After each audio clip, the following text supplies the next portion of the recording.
Grand Rising family, welcome. How's everyone doing? It's so good to see everybody.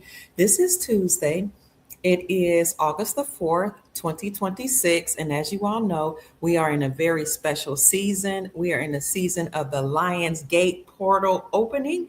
As you recall, the Lions Gate opened on July 28th and it will extend until August the 12th when it will close.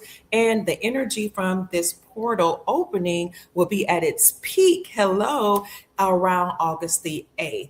So around this time, we know that Sirius lines up with Orion's belt, Earth, and the Sun.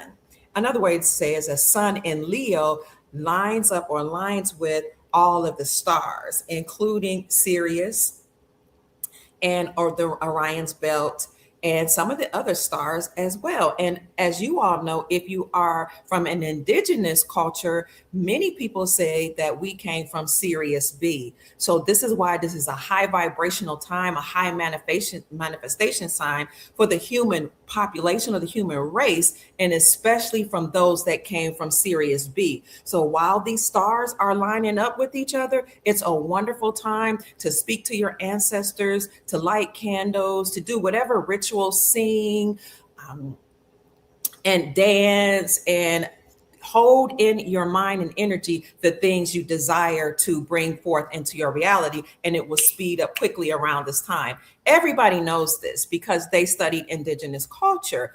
Even the so-called elite know this, so they stage certain things during the Lionsgate portal opening. So while all of these stars are in alignment, again, the portal opens and powerful energy comes through that you're supposed to harness. And during this time, anything that has held you back, you will come bursting through the gate, roaring like a lion, declaring your victory. This is why the FBI on August the 8th, 2022, staged a raid of President Trump's home looking for some documents stating that he was participating in some type of unlawful activity. They knew that the Lionsgate portal was opening. They hope that they can harness that energy for the bad. But I even declared during 2022, August 8th, when that happened, that nothing's going to happen to President Trump. He's going to burst through that gate, roaring like a lion, declaring his victory. And that's exactly what happened. He was victorious. So you too will be victorious during this time. You can write 8 things down that maybe have held you back or 8 issues you have. And then I want you to, as you write them down, then think about how that time period is over, tear it up, burn it, whatever you have to do to release that energy and throw it out, okay? Because that energy is out. And now you're coming in with new energy, like I said, roaring like a lion. So after you got rid of those 8 or whatever things that you're trying to get rid of, if it's smoking, drinking, maybe just some activities that you don't like so much, write it down and get it out of your space. Light candles, burn whatever incense or whatever it is that you burn, sage, to get that energy out of your environment, out of your home, out of your car, whatever. And then list the things that you desire to bring into your reality and chant, sing, whatever you do, talk to your ancestors. I mean, dance to high vibrational music. And as you're dancing, you are harnessing the energy of the portal that it has opened and all the stars that have aligned with one another and of your ancestors. Now, many people from different cultures have studied these practices because a lot of them have studied indigenous people so they can learn how to manifest, how to bring things into their reality,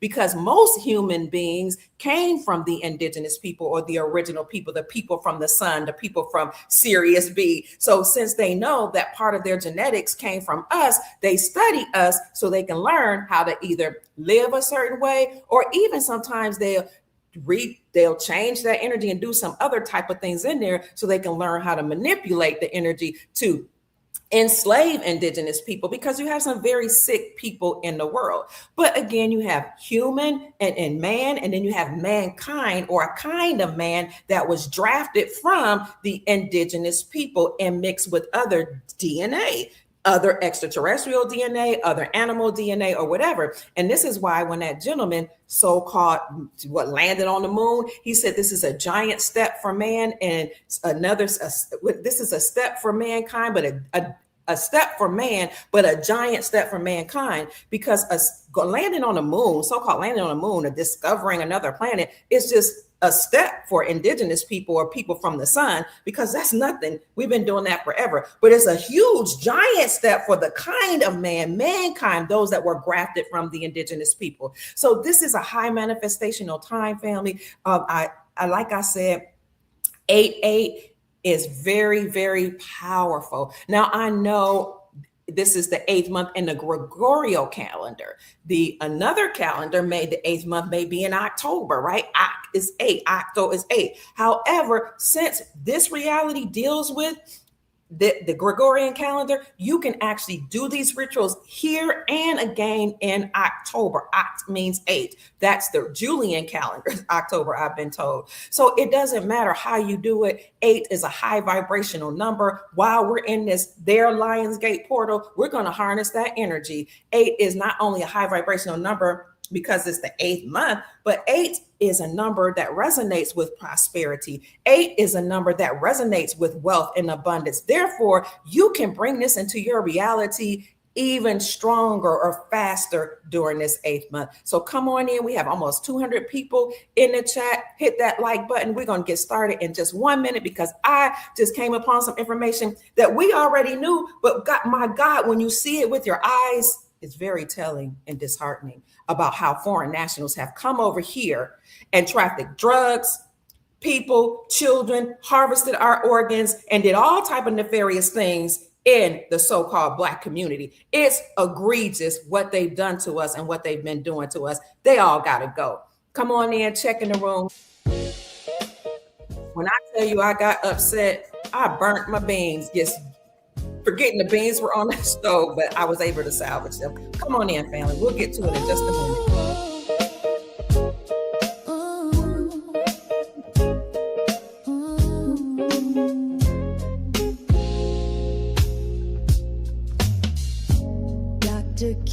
Grand Rising. Shining wisdom's light, teaching soul tribe. Thank you for the gifts.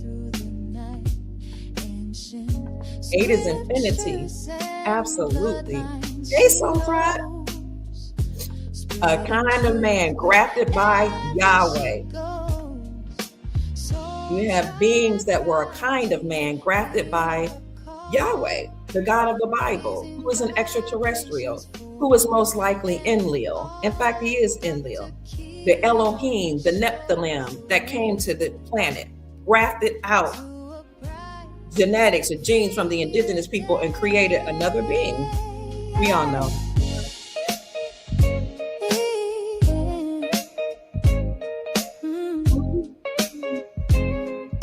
Hello, love.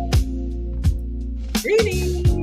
Through her channel, knowledge flows, breaking chains that. This is my jam, y'all. Teaching past to abundance and wealth, guiding others to freedom. Soul tribe rising, hear her call. Let's get right into the news, family. I can play that in the background softly, and then I'll play it for you towards the end of the podcast. But I want to get right into this because I have company coming. It's not the company like family, but the other day I got stung by a wasp. And what I discovered when the contractor I hired my family to do business for me, but they were cutting the grass and noticed that there was a hornet's nest or a wasp nest, I don't know, about that big, that was under the shrubs. So I had to, not since the gentleman told me that while he was cutting the grass, I was like, no wonder, I don't usually see them. But when I got stung, I realized that they must be around somewhere. I never seen the nest that big, and there were eggs filled in each hole in that nest. So I had to call pest control and contract with another company, pest control company. Some of you out there need to start pest control companies, because all of the companies, they're making their money for their people, their bloodline. But I contracted them and they're coming out today, so we might get interrupted.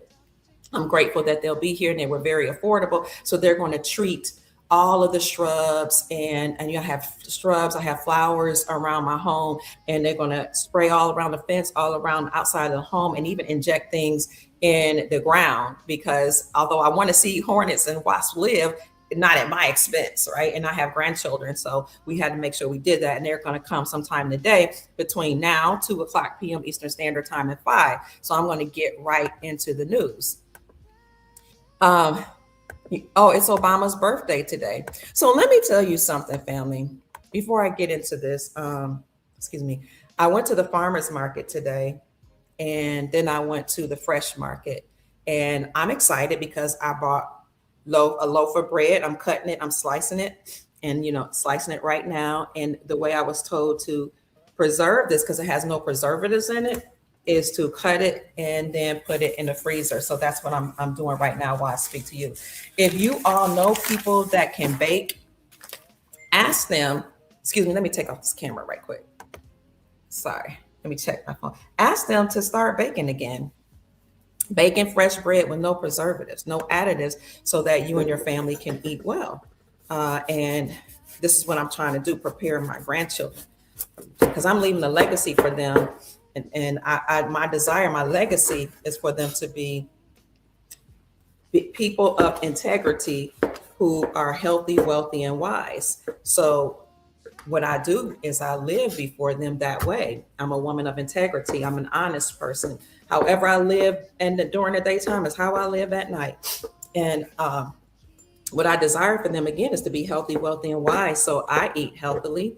And my grandson has taken on the desire to, what he called, to grow food. So he's growing vegetables in the homemade garden that he created outside. He's 8 years old. This is what I love about homeschooling, is now they can use their energy and their time to do what they enjoy. This might be, no, that's Kentucky. Hold on, family. I don't want to miss the pest control.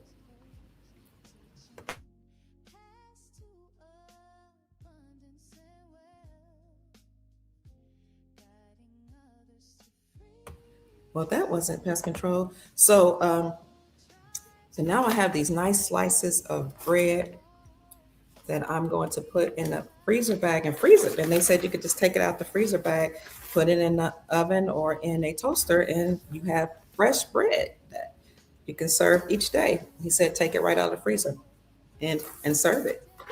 So I'm gonna try that, since I haven't learned how to bake bread, and I should have, because my grandmother baked it. But anyway, my grandchildren are healthy. They eat healthily. They're growing their own foods. I bought them a juicer. They juice their foods. I teach them about wealth and values around wealth. I wrote a book just for them, to leave a legacy behind for them, that I'm going to share with the Soul Tribe. I'm reading the final edits today, and I'm doing my best to get that book published for in August, the 8th month, to teach wealth, to teach about wealth, values around wealth, and to teach how to have family governance meetings, so that you can actually instruct your family on how to accumulate wealth and how to preserve wealth. So let me put some gloves on right quick. So anyway, I'm teaching my family, my grandchildren, again, values around living a life full of integrity, how to be healthy, wealthy, and I'm sharing my wisdom with them. And so what I did is, when I was young, I looked into my future and I decided how I wanted to live my life. Hey, baby. And I began with the end in mind. And I said, I knew what I wanted my family to look like. And I just, every day, even when I was a child, I made sure when I got up each rising, every thought I had, every activity I involved myself in, every behavior, everything had to align with the vision that I had for myself. And I still do that. And so as such, now I have grandchildren who do the same thing. Amin Rise, 8, are you in the 5th or 6th grade? Sixth grade. He's classified as a genius. He's in the horticulture, and he's into growing his own food and juicing his own food. And he's great at math. He loves to study geography. Um, my granddaughter makes her own. She makes clothes with needle and thread, and now she's learning to use a sewing machine. She makes jewelry. She knows how to do hair, because this is the legacy I will preserve. Whatever the values that I have, I'm passing down to my future generations. Thank you, baby. You want to look at good day? They're saying good day, y'all. So yes, put in the comment section freedom now. Hashtag freedom now. Okay, so now, family, you're going to St. George, Utah. Let me tell you what I've uncovered. We really have to start doing things for our bloodlines and for our posterity, no matter what ethnicity, race, or nationality you are.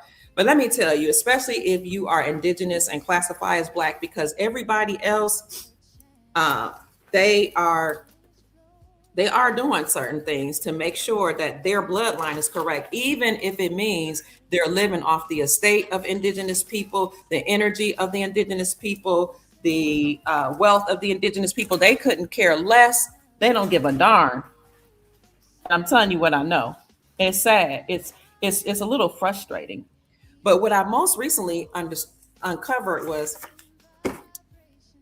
there are lots of foreign nationals that are here that are both legal and illegal, that are trafficking drugs and children and harvesting organs, doing all type of things in the so-called Black community. Now they may be doing it somewhere else, but it's horrible in the so-called Black community. And what made me start looking at this was when Marco Rubio a few months ago did a press conference. He said we have a migratory issue here in America and we must remedy this issue we have.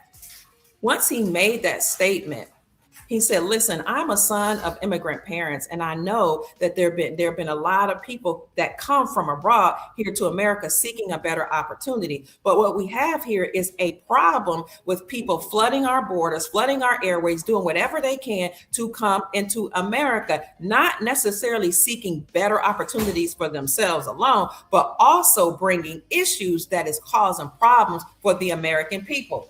Turn that off. Excuse me.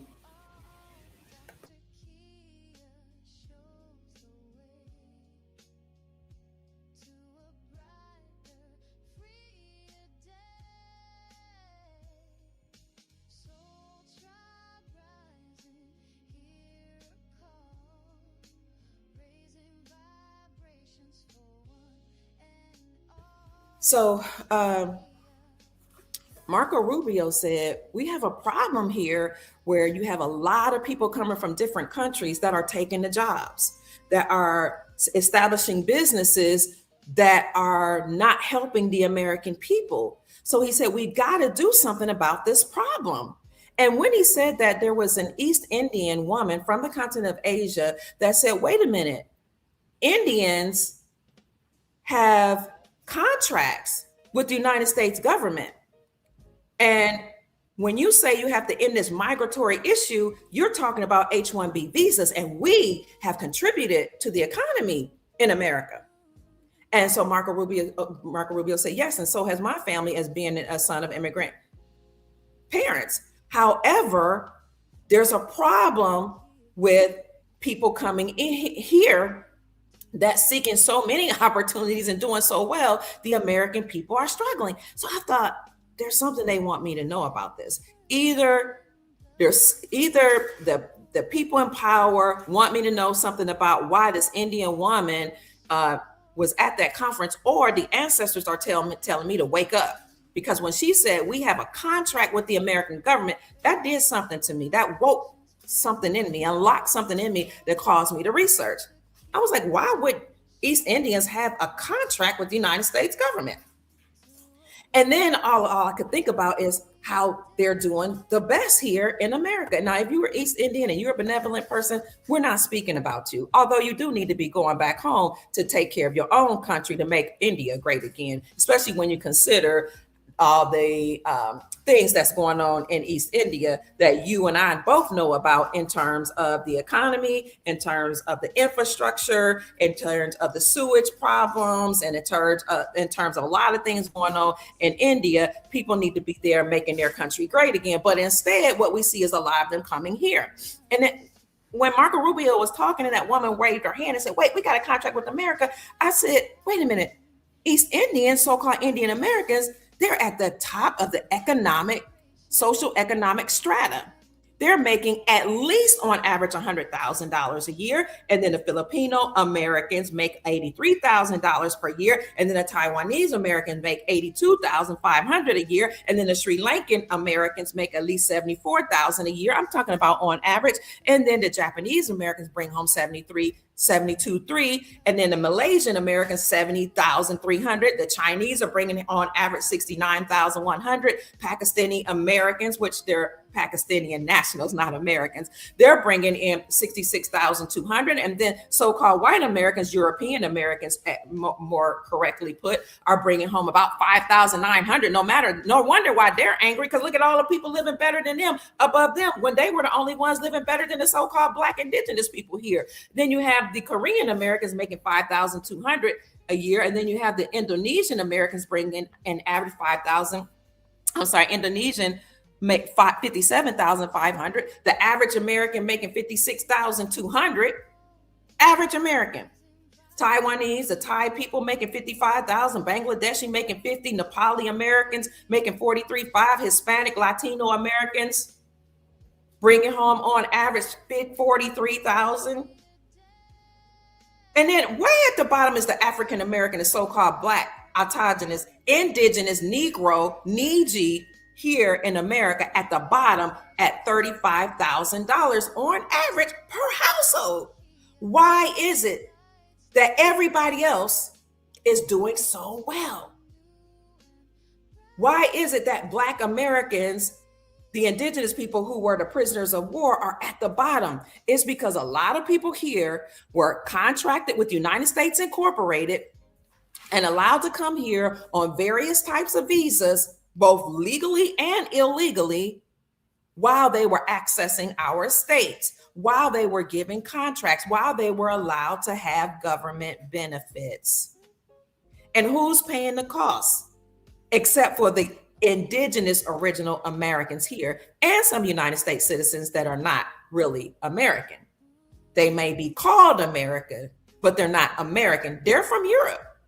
And you are starting to see more and more people classified as white. That's look, hey, I'm Scottish, especially once they had the World Cup or whatever they had over here. You had a lot of people, there's all over YouTube saying, hey, I'm Scottish. Hey, I'm British. Hey, I'm this. My bloodline is this, that, and the third. They realize that they're not really from America. They're from Europe.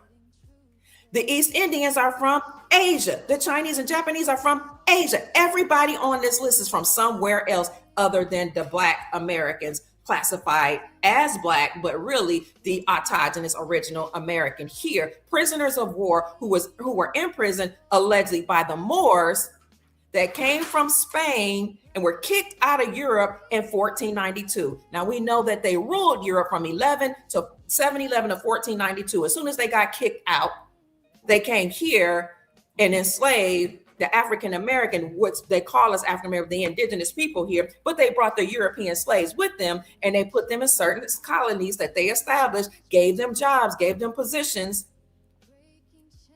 and put them above the indigenous people here. I don't even blame the Europeans that they brought here, because these Europeans they brought here were enslaved, they were mutilated, they were mistreated. The women were great.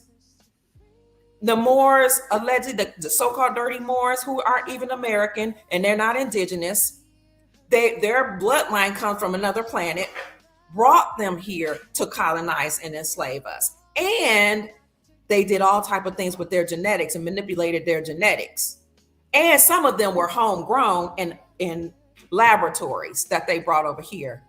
So can't really be angry with them. And they brought them from prisons. They brought them from jail. They brought them from all over the place to bring them to America, just like the United States Incorporated is doing, allowing foreign nationals to come from all over the place here to enslave and live off the energy in the estate of The original American. Now, I'm going to speak to the Americans right now, the indigenous Nijis right now. Everybody else, please just listen.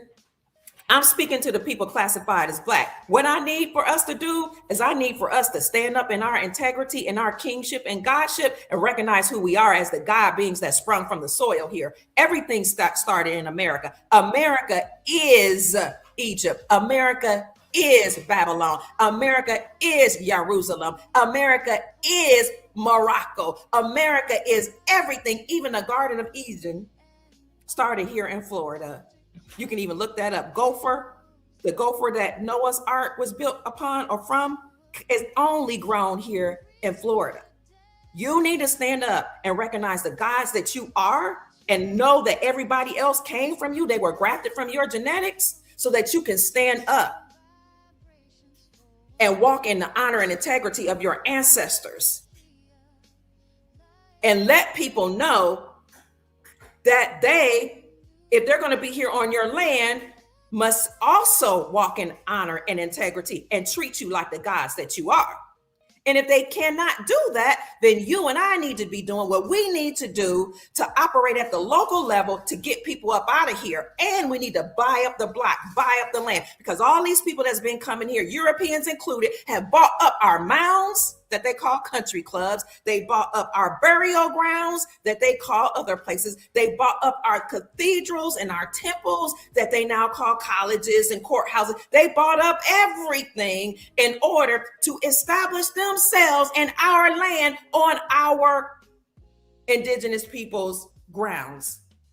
So we got to start standing up in integrity and in honor. And when the RV happens, we need to be making sure we get in these neighborhoods and we buy up the block back from these people who have bought it from us or stole it from us.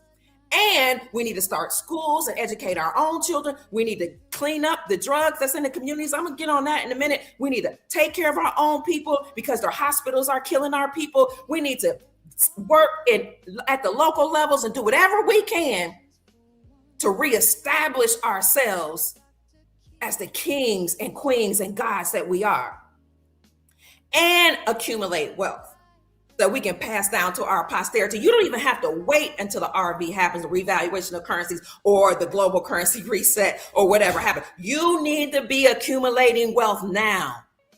You need to be operating in integrity now, because let me tell you something, these people don't care about us. Because if they did, they would have been doing whatever they could the whole time they've been here to support the indigenous people upon which they're living on or off which they're living. Okay, when I say these people don't care, they don't care.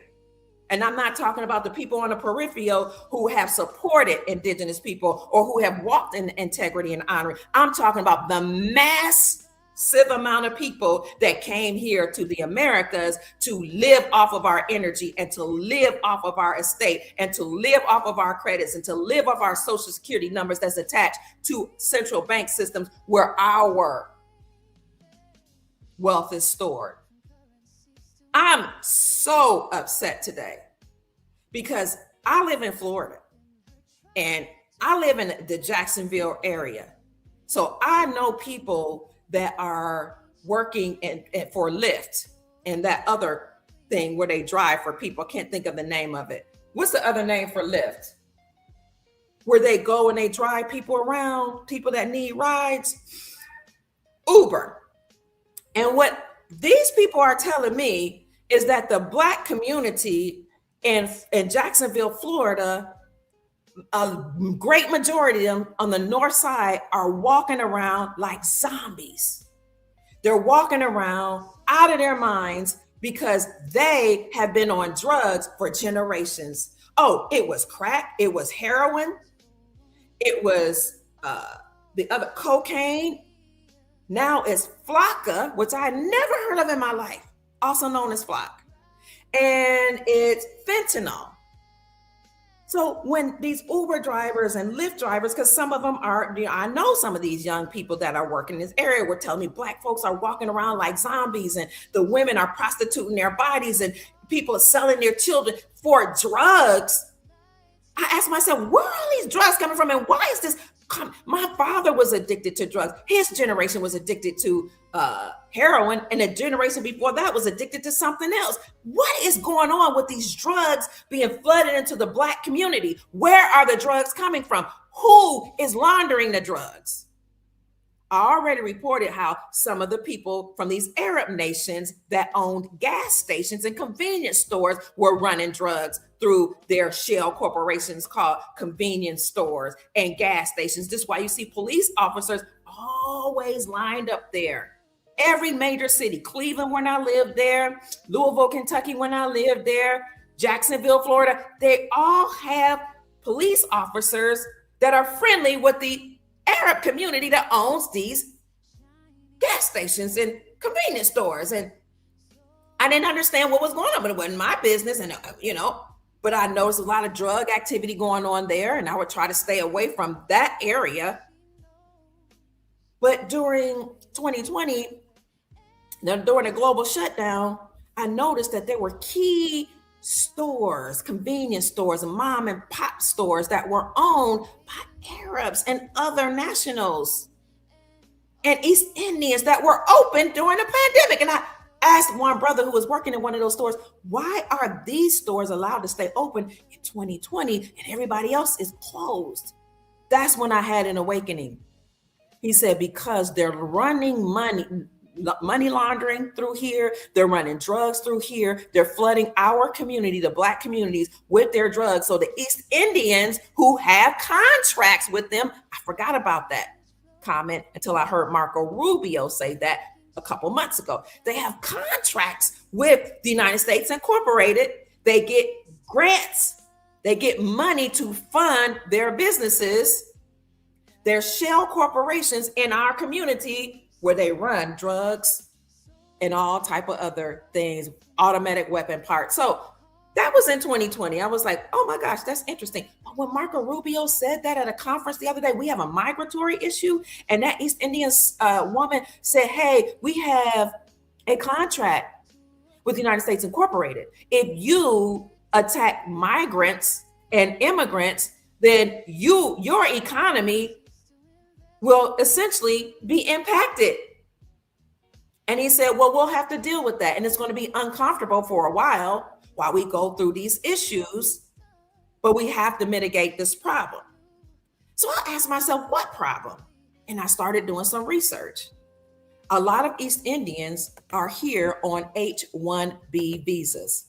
Now, I reported not long ago that 90,000 H-1B visas that a lot of East Indians decide to get to come over here to work or create businesses. 90,000 per year new H-1B visas are processed.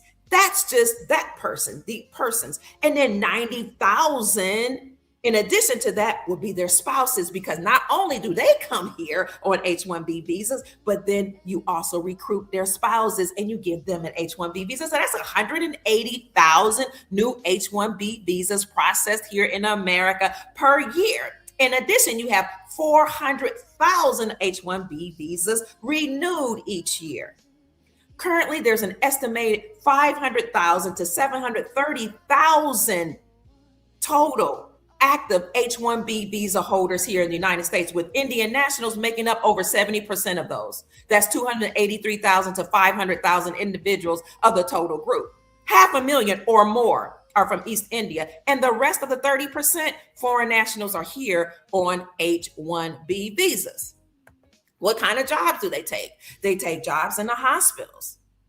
And if you remember, Chief Mack and I did a show a few months ago that said that millions of fake medical degrees were sold here from India.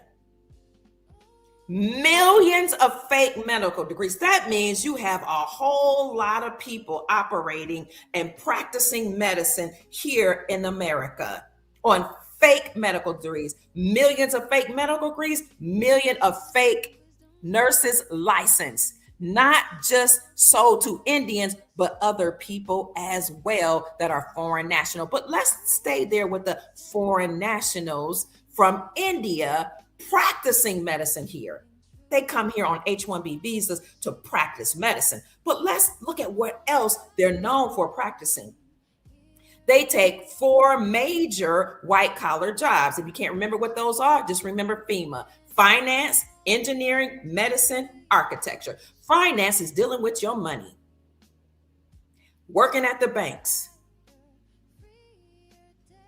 Engineering, that's dealing with the infrastructure here in America. Medicine, that's dealing with the health.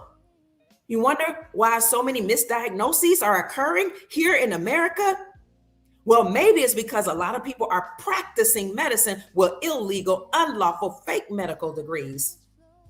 And then the architecture also deal with the homes and renting, constructing a rental property, constructing houses.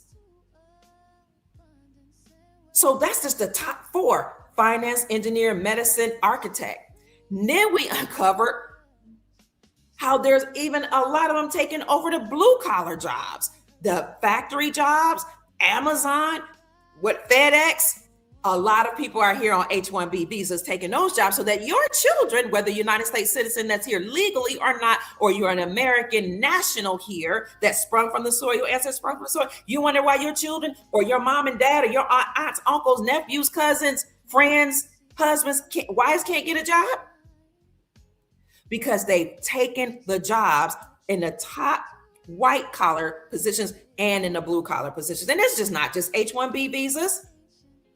It's also the DACA people, the people that are here, what they call deferred action for childhood arrivals, children that came to the Americas to take jobs, study here in America. And then when they come of age, they take jobs and they go on into law and they go into law enforcement. Look at how many illegal and legal immigrants and migrants are now police officers. You wonder why Black people get beat upside the head and Black men get unalive? Because the foreign nationals that are here, including the Europeans that are here that didn't care nothing about us, are not a part of our bloodline. They were contracted to do those jobs. Immigrants are now taking over police enforcement jobs. But the good news is that a lot of the police departments all across America are downsizing. The people are taking early retirement. They're being fired. They're being arrested even. Many of them work for MS-13 gang members. You know, they'll tell you the MS-13 gang members came from Mexico. All of them didn't. A lot of them were Arabs, Indian, other South American, Central American, other nationals that came through the Mexican border into America and took those jobs as policy enforcers, et cetera, et cetera. So DACA, deferred action for childhood arrivals, where they allowed their children to come here. And this was not a legal permanent pathway to residency. They knew this. They signed on the dotted line, but they thought they'd never be discovered. They thought they'd never be arrested. They thought they'd never be taken back to their countries. They thought they would forever live off the people here, the energy here, and exploit the wealth here.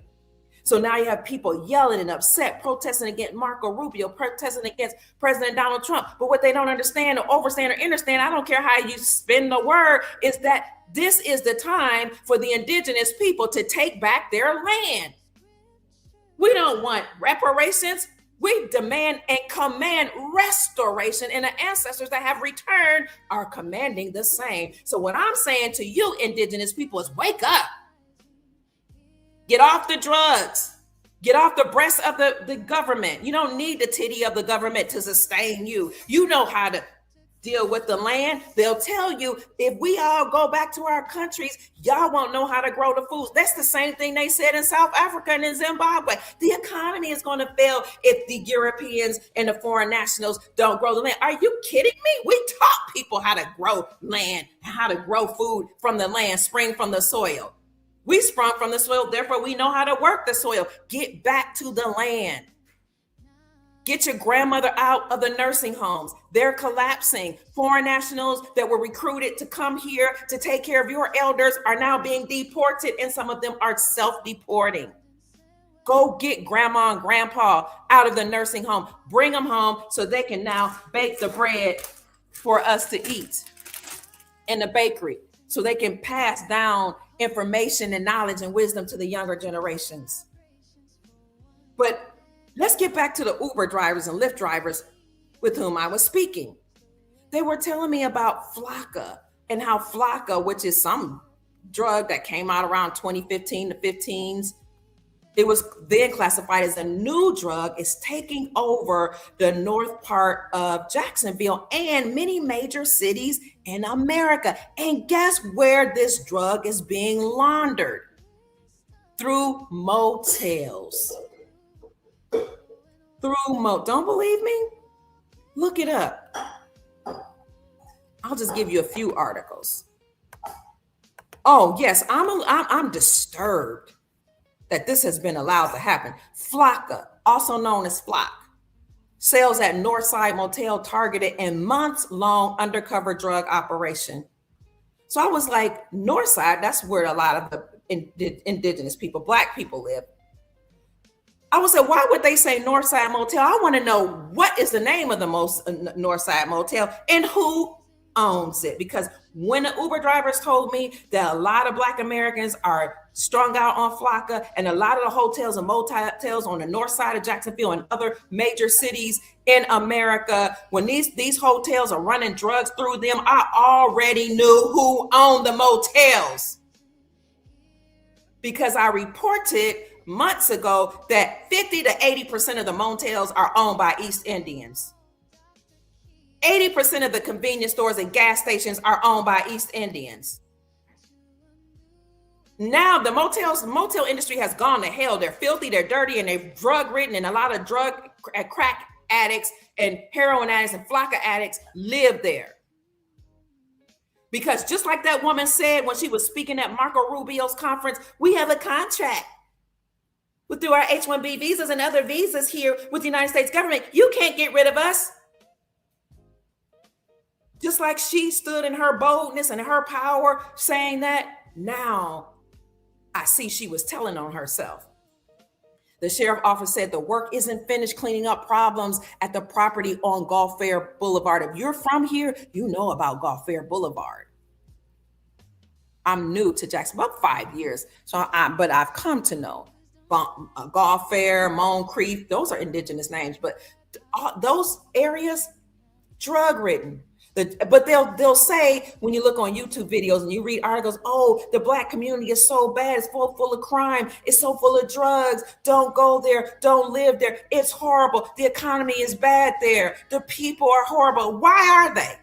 Because people were contracted and allowed to come here to put drugs, guns, and violence in our communities. We need to take our communities back. And the same ones of you and me that orchestrated protests to speak against unalignment of police, I'm trying to figure out where all these Black Greek fraternities and all these church leaders are that was speaking against the unalignment of Black men. Where are you now when you know who the drug dealers are? Why aren't you protesting in front of the drug houses? Why aren't you commanding and demanding that they stop selling drugs to your aunts, your uncles, your sisters, your brothers, your cousins, your nephews, your nieces, and your grandparents, and your friends, and your tribe members? Why aren't we standing up and protesting against these people that we know is in our community, not just the foreign nationals, but even the people classified as Black? If they're selling drugs to your people, you ought to be angry and indignant and do something about it. But no, it's interesting. You can stand up against somebody you think is white, but you won't even stand up against the foreign nationals and the people that even look like you in your community, destroying your people and your bloodline. The Jacksonville Sheriff's Office has announced the results of a month-long undercover operation into crime at and around a motel on Jacksonville North Side. Metro Inn and Suites located on Gulf Fair Boulevard in Brentwood has been subject to repeated calls for service over the years related to drug activity, violence, and thefts, according to police. They were contracted to come over here and launder drugs to my community. 11 arrests were announced Tuesday, with additional arrests anticipated as a result of an operation that began in January 2026. And they want me to stand in unity with them to allow these foreign nationals who are committing crimes against my people and anybody else's people here in this country. No, you all got to go. The sheriff's office said undercover detectives brought the drug flocka from municipal people or multiple people selling out of the Metro Inn and at the nearby Chevron gas station. These arrests have disrupted drug activity at this property, this problem property, but our work is not finished. We remain committed to holding drug dealers accountable and making our neighbors safe again, the sheriff's office said. Okay, yes, hold the drug dealers accountable and make sure you start at the top. We know the United States government has allowed these drugs to come in. You know how we know that? Because as I reported the other day, TSA at the airports, they are now being replaced by private security. You know why they're being replaced by private security? Because it was discovered by the Trump administration that TSA, who was supposed to be protecting the airports and making sure we were all safe and making sure there were no drugs and children and guns laundered there, guess what? They flagged billions of dollars cash last year, 2025. Billions. They flagged it, but they didn't confiscate it. Watch my video that I did on that, how TSA is being replaced by private security. They flagged billions of dollars of cash, but they didn't confiscate it. You know why? Because it's not their job to confiscate it. They only flagged it. They didn't confiscate billions of dollars of cash that came through airports last year. They reported it to local officials, but the money was still allowed to go to different countries. Isn't that something? Because if you or I, whether you're a United States citizen or you're a national American from this country, if you even have $10,000 or more, you get flagged and confiscated. Your money gets confiscated and you get arrested. And you might even have your life snuffed out like Dr. Sebi. But if a foreign national launders money or the United States Incorporated launders money, it's okay. Look it up. Billions of dollars was flagged by TSA last year.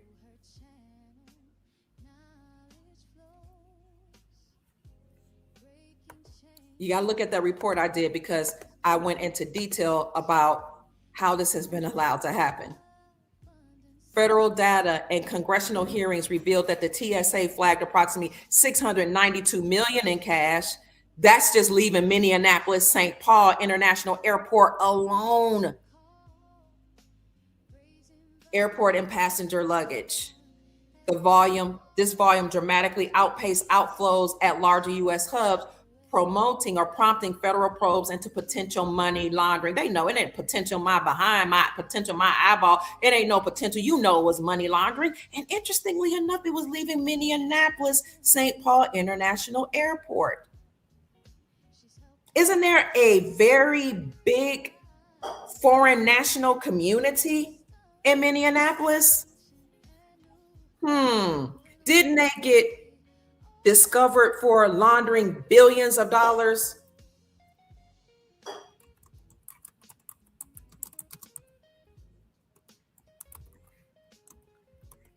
You know, what I discovered from this foreign national group that resides in Minneapolis, I need you to excuse me. Go into your room. Close your door. What I discovered is that actually I didn't have to discover. I was taught this by Asir the Duke of Tears, who came on my show. I was rewatching a video he and I did last year, and he was saying he had heard allegedly a lot of these foreign nationals that are in Minneapolis from Somalia are part of a brotherhood that were allowed to come here. And Ilhan Omar allegedly is part of that brotherhood as well. Minneapolis and the surrounding Twin Cities area are home to about 84,000 residents of Somali descent, forming the largest Somali diaspora population in the United States. Most numbers or members of this community they call American citizens. They're not American citizens. You can't be American and a citizen. You're either American, which means you're sovereign and your ancestors sprung from the soil, or you're a citizen, meaning you're United States property or chattel property that are afforded privileges by the United States Incorporated. But they like to play games and semantics. You know, they try to trick us. They call them American citizens or naturalized residents who first arrived as refugees fleeing civil war in the 1990s. But when you dig into who was laundering that money at the airport, it was that foreign national group. And a lot of that money went to Somalia. So those that saying they can't go back, well, where are the billions of dollars that was laundered from here to Somalia? Because Show didn't use it to take care of these daycares they said they had here. Where are the hundreds of millions and billions of dollars that went to Somalia? Now you can go and make your country great again.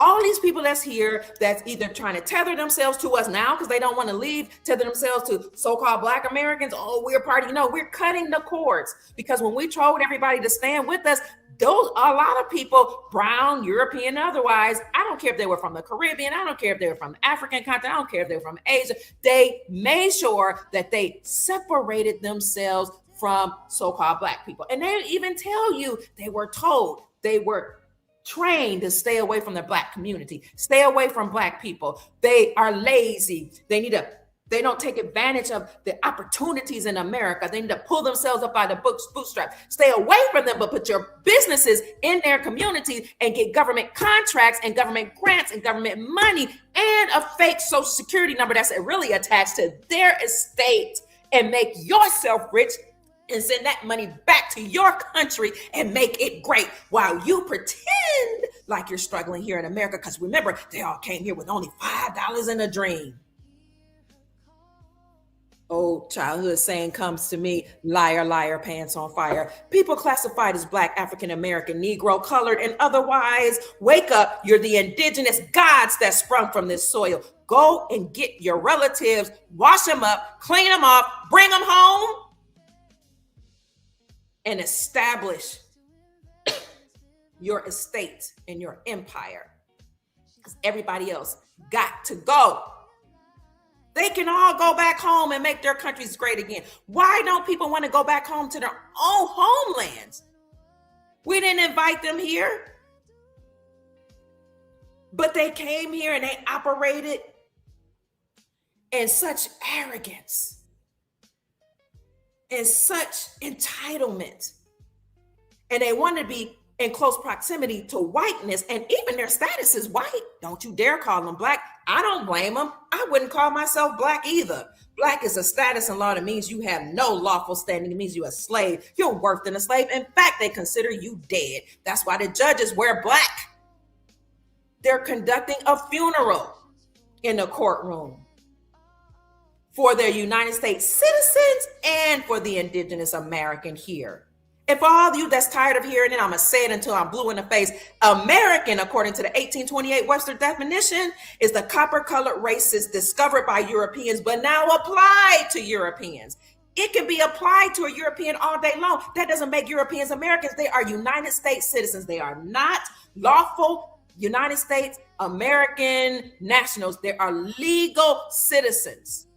And any of Europeans that remain here, or anybody else, and they mammy, pappy, grandpappy, grandmammy, children, or otherwise, that be here have to operate now in integrity. Because we found out why so many people were allowed to come here. They're living off our estates. They're living off our wealth. They're living off our lands. They're gating themselves and locking themselves in certain communities that were indigenous grounds. They're calling the country clubs and the golf places their protected country clubs for their friends and their peers, when that is the place where our ancestors and elders used to go to make certain laws and decisions.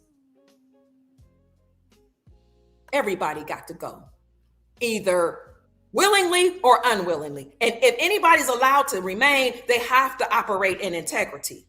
And you need to make sure they do, whether you consider yourself a citizen or an American. You need to make sure these people respect you, because they're here operating on our land, our ancestors' land. And I don't want to hear these dissertations about the land belongs to everybody. No, nobody owns the land. Even indigenous people, I get it, said we don't own the land owns us, but we sprung from the soil. Therefore, we are the original stewards and managers of the soil here in America. And guess what? Donald Trump knows that. Who do you think he's working for? He's restoring the old empire. That's why you saw Morocco invading Spain, because all of this is coded messages for the Moroccans, Amoricans, the Moors. Morocco started here. They're waking up and they're taking back over their land. Now, I am not one that believes in going and conquering people's stuff, but even the Spaniards know that they have Moorish blood. All coded messages. So let's get back to this Flocka situation that I told you about that's really disturbing me. And all these other drugs. Thank you. Come on in the room, family. Freedom Now in the comment section. Hashtag Freedom Now. I love y'all. I love my country too. They do it heavy in New York. They're doing it heavy all over the place. Texas just increased the penalty on weed possession. Wow. Freedom Now in the comment section, family. I agree. The so-called blacks have always been the science experiment they needed and wanted. It's egregious. It's horrible. Thank you for the gift.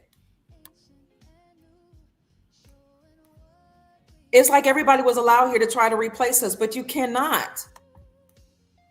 Because the time for all that enslavement is over. Yeah, they live deliciously off of our backs. And they know it. The contracts are over. Thank you. It's all done with the contracts. But they had the contracts. I don't see homeless East Indians on the street. It's wild and crazy. The United States was never for the indigenous. It was originally for the indigenous, but other people took it over, and the Moors from Spain and Europe, and anybody that colluded with them, like the CCP, the Chinese Communist Party, and some of the fake oohays that pretend to be us, calling themselves God's people, lying about that place over in Pakistani region belonging to them. They all were colluding against us. We know there are some good people here that don't feel that way, that haven't been a part of that, but we know a lot of people have. So when I looked at who owns that hotel, Metro Inn and Suites, because it was interesting how they just said a Northside motel, but they wouldn't tell you who owned it, right? They don't want to tell on themselves.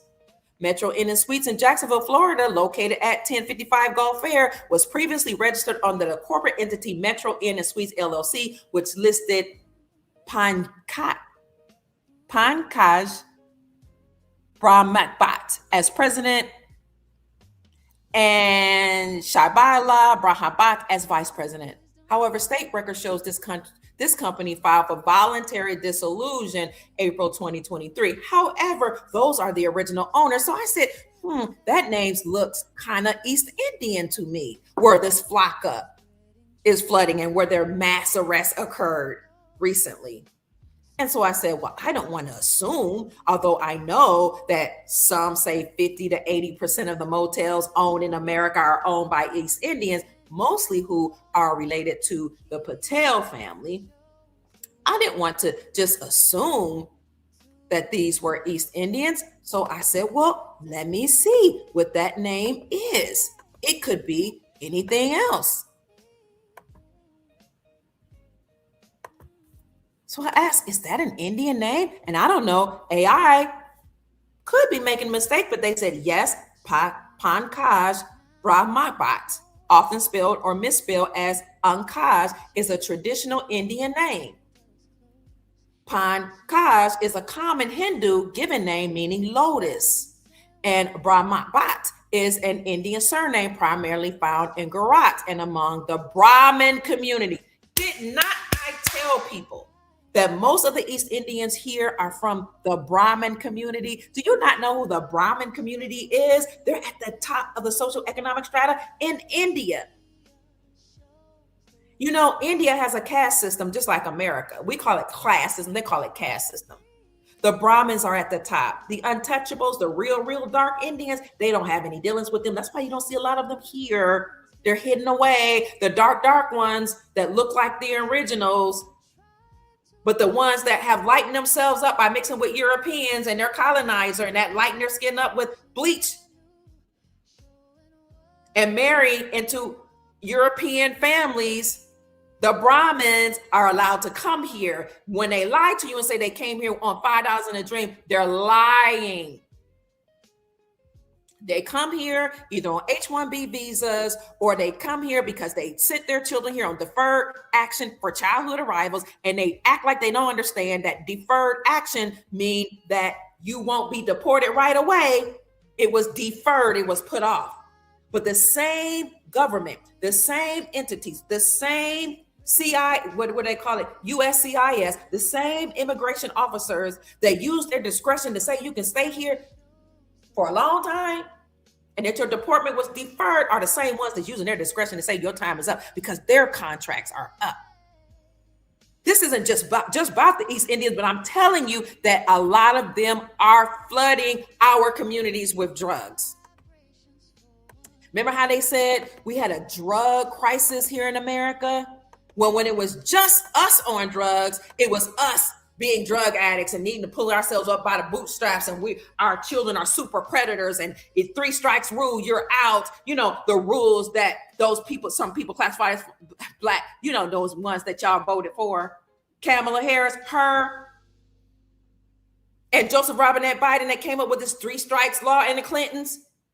If a black man or anybody classified as black committed 3 crimes, even if they were misdemeanors, you could go to prison for the rest of your life, you know, because you were selling weed that now they classified as legal. But when it was us doing it, it was illegal. When the indigenous people selling moonshine, it was illegal, and their children got taken away and they were arrested. You know, now their alcohol is now legal and weed is legal and all their buddies all running. Yeah, Kamala Harris, Biden, Clintons, and all these other people who were in politics were the ones that arrested our uncles and our fathers and our husbands for selling what's now legal, weed, and called our boys super predators. But they can allow Punjab and other Indians to come here and traffic and launder drugs. But when it was us laundering, or not even laundering, selling legal or illicit or licit narcotics or whatever you want to call it, or alcohol, it was a crime. And the people that were on it, they were criminals, super predators. Predators need to be locked up forever. But when it infiltrated into the affluent communities and into the so-called white communities, you know, the European citizens got hooked on it and their children, then all of a sudden it's a drug epidemic. Because you know what bothers me? I'm not one of those people that like to assume nobody likes me. I just don't. I give everybody the benefit of the doubt. But I have a spiritual brother by the name of Alvin. He's a pastor. He told me once when I was talking about people, I said, I don't think everybody's bad. I honestly think most people, most human beings are good. I really honestly think that. And I said, I'll try to give everybody a benefit of doubt. He taught me early on, sometimes you got to give doubt the benefit. Because everybody, and he wasn't talking about an ethnicity, a nationality. He was like, everybody just don't care about you. Everybody don't have your best interest at heart. And what I'm seeing is that a lot of them don't. I looked up AI and I asked AI, is Flocka drug connected to Indian hotels? And of course they said there's no verified connection between the synthetic drug Flocka alpha PVP and specific Indian hotels. However, illicit laboratories in India and China are frequently cited by international law enforcement and researchers as major manufacturing hubs for producing and exporting synthetic cathinones like Flocka. And we also know not just Flocka, it's also fentanyl. Additionally, Indian police departments such as in Bengaluru have occasionally investigated local hotels or debunked viral social media scares regarding misidentified zombie drugs, which sometimes draw erroneous online association with designer stimulants. You know, it's interesting. No verified connection between the synthetic drug Flocka and specific Indian hotels. Okay, However, illicit laboratories in India and China are frequently cited for international law enforcement and researchers as major manufacturing hubs. Who are they manufacturing it for? Where are they sending it to? Why is flocka so prevalent in the Black community if it didn't come from India and China? Don't play with us. This is why President Trump said we can't allow these rich millionaires and billionaires from China to come over here, drop off their children and give birth to their children on our soil and automatically be classified as birthright citizens because they don't have the best interest of the citizens or the Americans at heart. They've been found out. And they will try to pull on your heartstrings and they will tell you that you're racist or xenophobic if you say they all got to go. But they got to go home. They already have money. The East Indians that come over here, most of them are from the Brahmin class. You're already wealthy. Why are you here? Why are you making more money than average Americans? Why are you at the top of the pyramid if you aren't here to exploit the people here and exploit the energy and exploit the government and take money and credits from the government? Why has this been allowed? I already went over the pyramid. Black Americans way at the bottom. And you mean to tell me they're not here exploiting us? Oh, they're working with the United States Incorporated, but the United States Incorporated is now insolvent. There was a report that came out September 2025 by the United States Treasury Department that said the United States Incorporated is insolvent. They're broke. They can't pay their debts.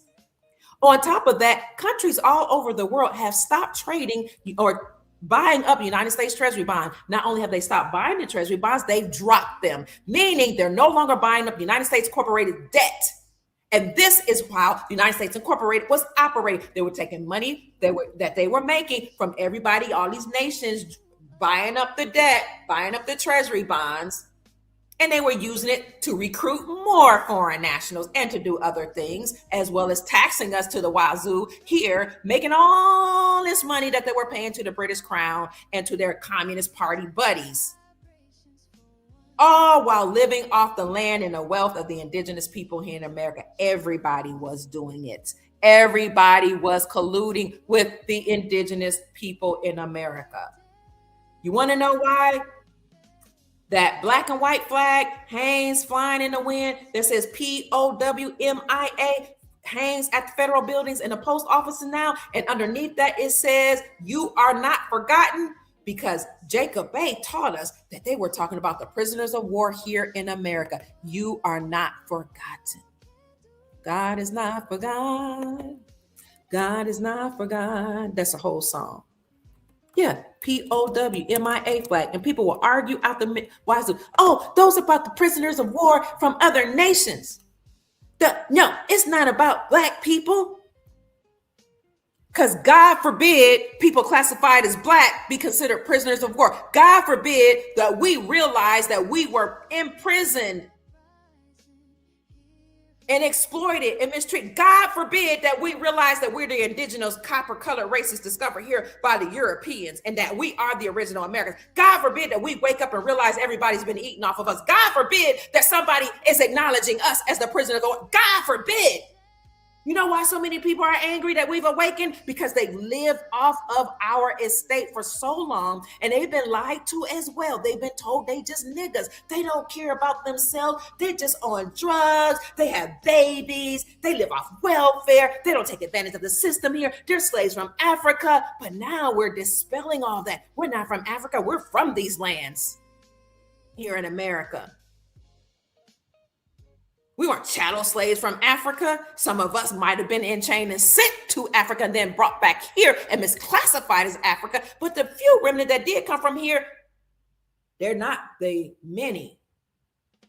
And we know that those ships that they draw out don't exist. Because if they existed, they should be somewhere, at least in their museums. You know, people that conquer love to exhibit what they conquered. Where are the ships? They don't exist. The only people that came here on ships are Europeans and what they call the Cabbage Patch children that were created in labs. They came by the hundreds of thousands or tens of thousands. That's why our whole world is flooded with Caucasian or Caucasoid looking people. A lot of them were created in labs. A lot of them were grafted out of the indigenous people's genetic codes. The story of Yaku is really based upon legend of the Anunnaki who grafted genes from original people, mixed the genetics with other DNA, animal DNA, Neanderthal DNA, and create a whole race of people, as well as the people they created in the Cabbage Patch labs and laboratories. We know about designer babies. If you were around in the 80s and 90s, they literally, elites, Hollywood people would create and choose how they wanted their children to be designed.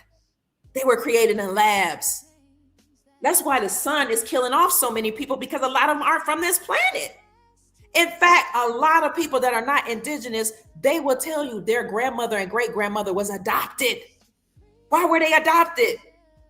Because they weren't human, some of them. This is why indigenous people don't have any Neanderthal DNA, but other people do. And some people were born with tails. But now that the indigenous people are waking up and we understand and know how science works, and we're saying we're not the slaves, we're not the 3/5 of a human. Other people might be 3/5 of a human, but it sure ain't us. And yet we still love everybody and take care of everybody and bring them in and welcome them in. And you know what's interesting? Even if our people marry out, we love and embrace them. But some of you will disinherit your own if they mix with indigenous blood. But I bet you won't feel that way now that you know that the indigenous copper color African American Negro person is the original. Now you're going to have a lot of people saying, marry me, marry me, marry me, marry me. Make love to me, hurry up and mix my blood so I can survive. And all these other people that were allowed to come over here, they're having an awakening too. All of the ones that say they better than us, even some of the people that's brown like us, we're better. No, we're not. Oh, we're not, y'all. We come from this island. We come from this continent. We come from over here. Unless they want a green card, then all of a sudden they're friendly. But I'm just saying, a lot of East Indians here are laundering drugs in our communities. There was so much information on that. All you got to do is Google it. But first, let's talk about the prisoner of war flag here. The POW-MIA flag is a black and white symbol honoring prisoners of war and those missing in action. Who is the most mistreated people on the planet? Who's the most disrespected, disregarded people on the planet? Who is at the bottom of the social economic strata all over the world? Although if people classified black in America put all their money together, stop spending it out all over in other communities, you will realize that you have a lot of spending power. That's why everybody's in your community. That's why some of these nail shops, restaurants, convenience stores, food marts, you know what they do? They'll go in the food desert area classified as black, an urban black community area. Where's a food desert where we don't have food, fresh farms, you know? They'll say, I'm in a food desert. And then they get grants and free money from the government to establish their food mart where they sell a whole bunch of junk food and a whole bunch of processed food, cakes, candy, chips, and otherwise classified as food, and maybe a few canned items in there to further poison us in our community. And they might have a few pieces of meat that's, real old, and bread that's almost molded or molded, because they don't give a darn about your bloodline. Everybody's out for themselves. That's what racism is. Racism is a race for resources. When you study economics and you're in the economic classes where a lot of us are not, they come straight out and tell you racism is about a race to resources. Everybody's here racing to the resources of the indigenous people classified or misclassified as black. Ask me how I know. My son's an economist. It features this black and white symbol flag that's flying at the courthouse and at federal buildings, the silhouette of a man's head, a watchtower, barbecued barbed wire, and the motto, "You are not forgotten." The white silhouette depicts a prisoner of war. Watchtower and barbed wire symbolize the harsh conditions of a prison camp. America's the biggest prison camp for people classified as black. Or it was, but it's a new day. It's a new season. The sleeping giants have awakened. It reads, missing POWs missing in action at the top, and you are not forgotten at the bottom. Now, it could be created for other prisoners of war that are American otherwise, or United States citizens, but it's also, and I learned this from people who actually know. You think people that come over here decoding is just everyday average people? Why you think they know so much? Oh, they know because they're in the know. Whether they tell me or not, they know because they're in the know. But let's get back to how East Indians, remember the woman said to Marco Rubio, the Secretary of State, we have a contract with the United States government. I have to find that video. Why are you taking such a hard stance against migration, immigration, and H-1B visas? Marco Rubio said, because we have an issue and a problem here where you're taking over the jobs and it's disrupting the American economy. And now Americans, United States citizens that are here because H-1B visas doesn't make you a United States citizen. You're a foreign national that's eating off of the American people. It's a migratory issue. Let me see if I can show you what I really, really need to show you. Yeah, I'm disturbed. You know what's interesting? You'll have some people say, "Oh my God, she is, against immigrants. She's this, she's that. Dr. Pruitt, she's a this." No, I love my people just like you love yours. And the thing about me is, I've been fighting for the human race, everybody. But at some point, I have to highlight what's been going on in people classified as black. I don't have to, I choose to. Oh, that's the Dr. Kia Pruitt show. Hold on, something about the Dr. Kia Pruitt show. No, that's not what I want to bring up. This is what I want to bring up. Indian hotels sold drugs. I just Googled that and my heart sunk. Why is the Brahmin class over here? Why are so many East Indians over here? If they're at the top of the caste system at home. If you Google East Indians sold drugs, East Indian hotel sold drugs, look at all the articles. Indian motel operators Kosh and Taran Sharman arrested. This is United States News. 2 Indian hotel operators have been arrested and charged in connection with the drug and sex trafficking operation at the Red Carpet Inn. Department of Justice, federal operation target Nebraska human trafficking.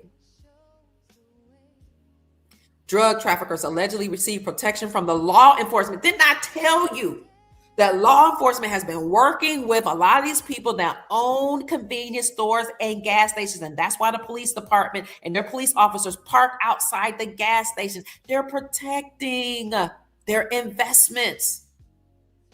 These companies that are here on our lands sell the drugs to black men who either don't have an opportunity or did not avail themselves of opportunities. And then those men and women sell the drugs to their own community. Everybody needs to be held accountable. If we really care about our communities and our people, we'll take a stance against all of the drug operations that's going on here. And furthermore, we'll create opportunities so that people won't have to participate in the underground economy. Because the thing is, now black people that's participating in the underground economy, or indigenous people more correctly put, are participating in the underground economy. They're criminals. They're super predators. But when it was the Italians that were here participating in the underground economy, because they were also mistreated when they first came to the Americas and called the white niggas, and the Irish, when they were participating in the underground economy, it wasn't that bad. It was glamorized. Gangster activity, the gangster mafia. Oh, it was glorified. The movies were made about it. It was such a big deal. But a lot of them were considered the niggas of the so-called European race. I'm talking about the Irish and the Italians. But don't get it twisted. A lot of them brought their money over here too. Especially the Sicilians, they are really connected to their African ancestry. Their great grandmothers are still brown. And the Irish with the red hair, when you have red hair, it means you about 3-4 generations from your original indigenous so-called black blood relative. That's why all of the gingers are excited now. Oh, I found that I was black. Well, we been knew that. Your great grandmother was African or indigenous. That's why you got curly hair.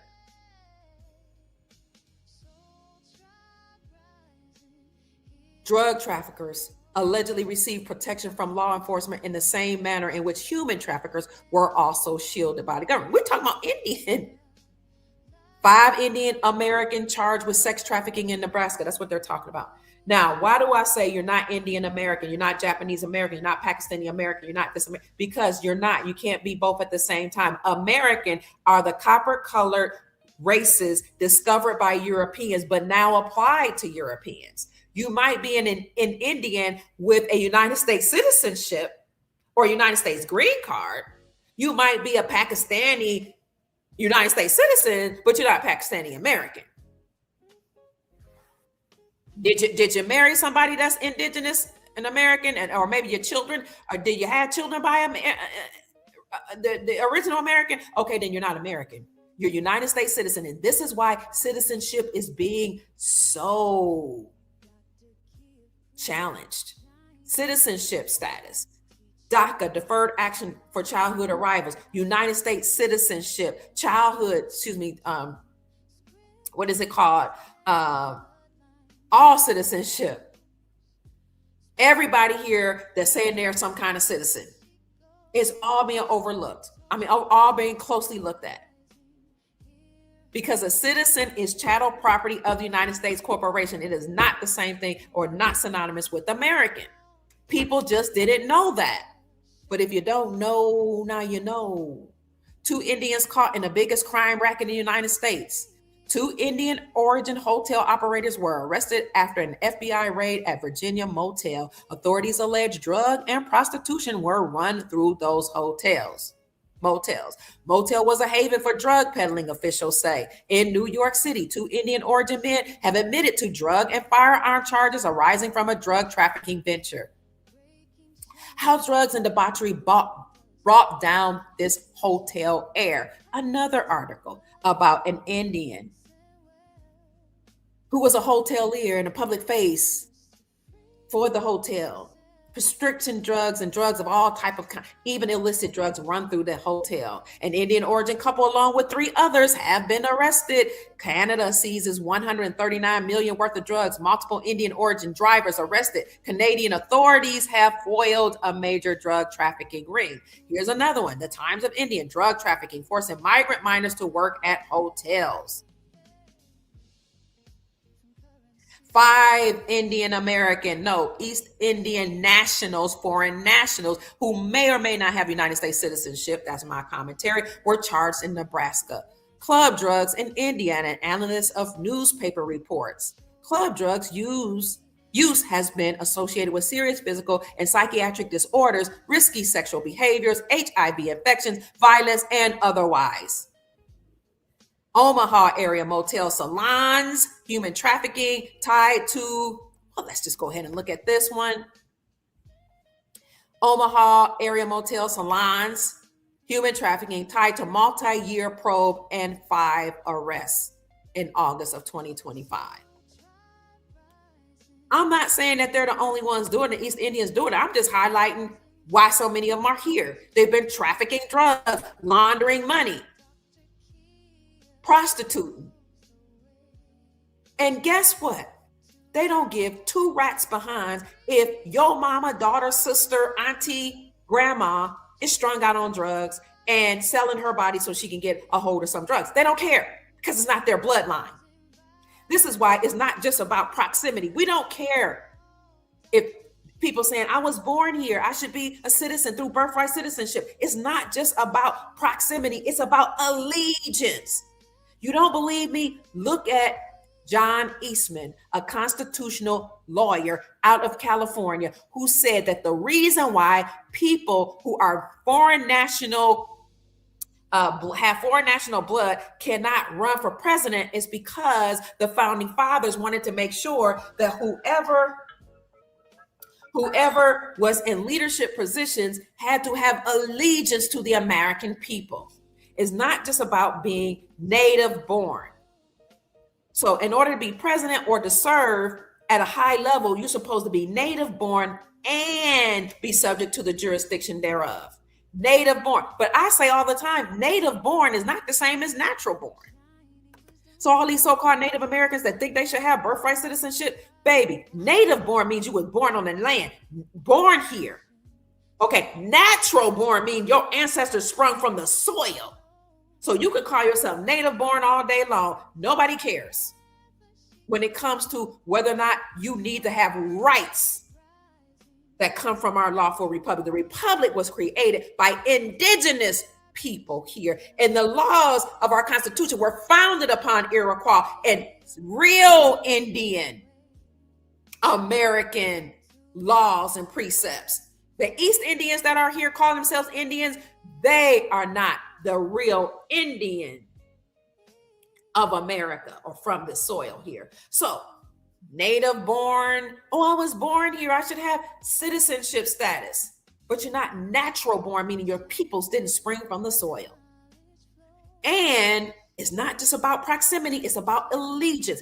That's why so many people sent their children here, or their pregnant women came here to give birth to their children here.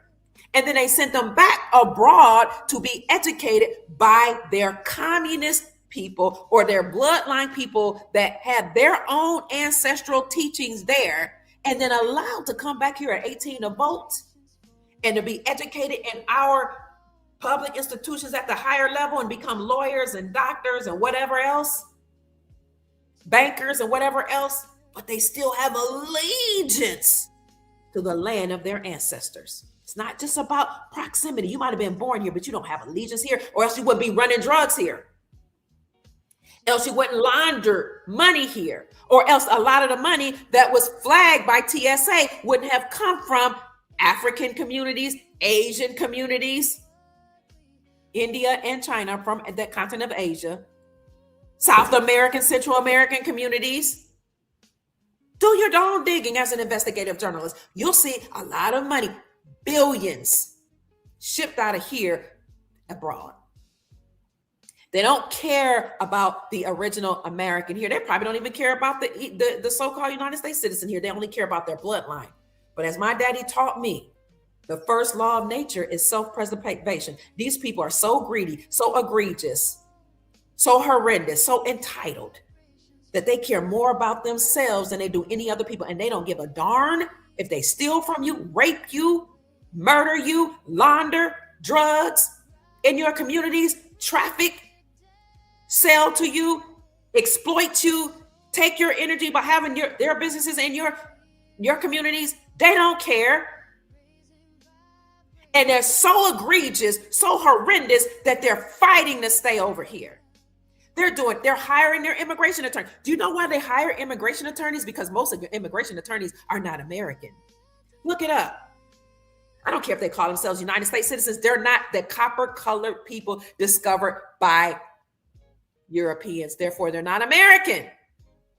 Many of them are literal foreign nationals that came here with their already fake law degrees, or they came here as undocumented people and were allowed to practice law. They were allowed to go to Ivy League institutions. How do you know, Pruitt? Because I worked in higher ed administration, and I know these universities from which I work and many others have undocumented student offices where they give free money and they give tuition and they give free housing and food to these foreign nationals that are not even documented here. And you could go to Stanford University, I think that's in California, and some of these other Ivy League universities as an undocumented foreign national and get a law degree and practice law here. That's what a lot of them are doing here. So they're just hiring their buddies and people from their countries and other foreign nationals that are from Africa, Asia, Europe, South America, Central America. And they're going to them, hiring them, paying them lots of money to fight to stay in somebody else's home. The nerve, the audacity, the caucasity. I'm just here to make you think. That's what one of our brothers would say. But I'm actually here to wake you up and to say that a lot of people, including East Indians, are here trafficking drugs and laundering money. And it's not just East Indians, it's some people that look like you. You know, some of the Caribbeans that came here.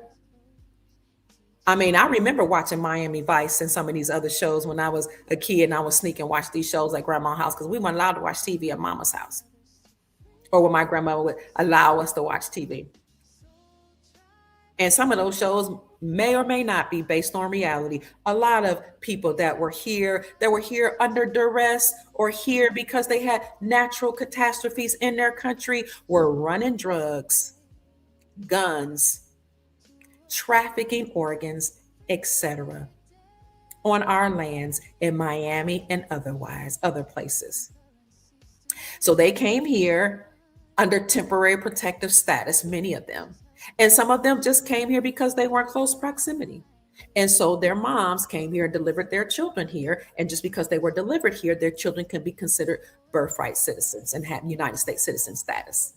The reason why President Donald Trump is challenging birthright citizen status is because these attorneys that are not real lawful judges or not lawful lawyers. They work for the British Crown. That's why they have to pass the bar, the British Accredited Registry. A lot of them use the 14th Amendment to justify allowing foreign nationals to have their children here, therefore allowing their children to be classified as citizens.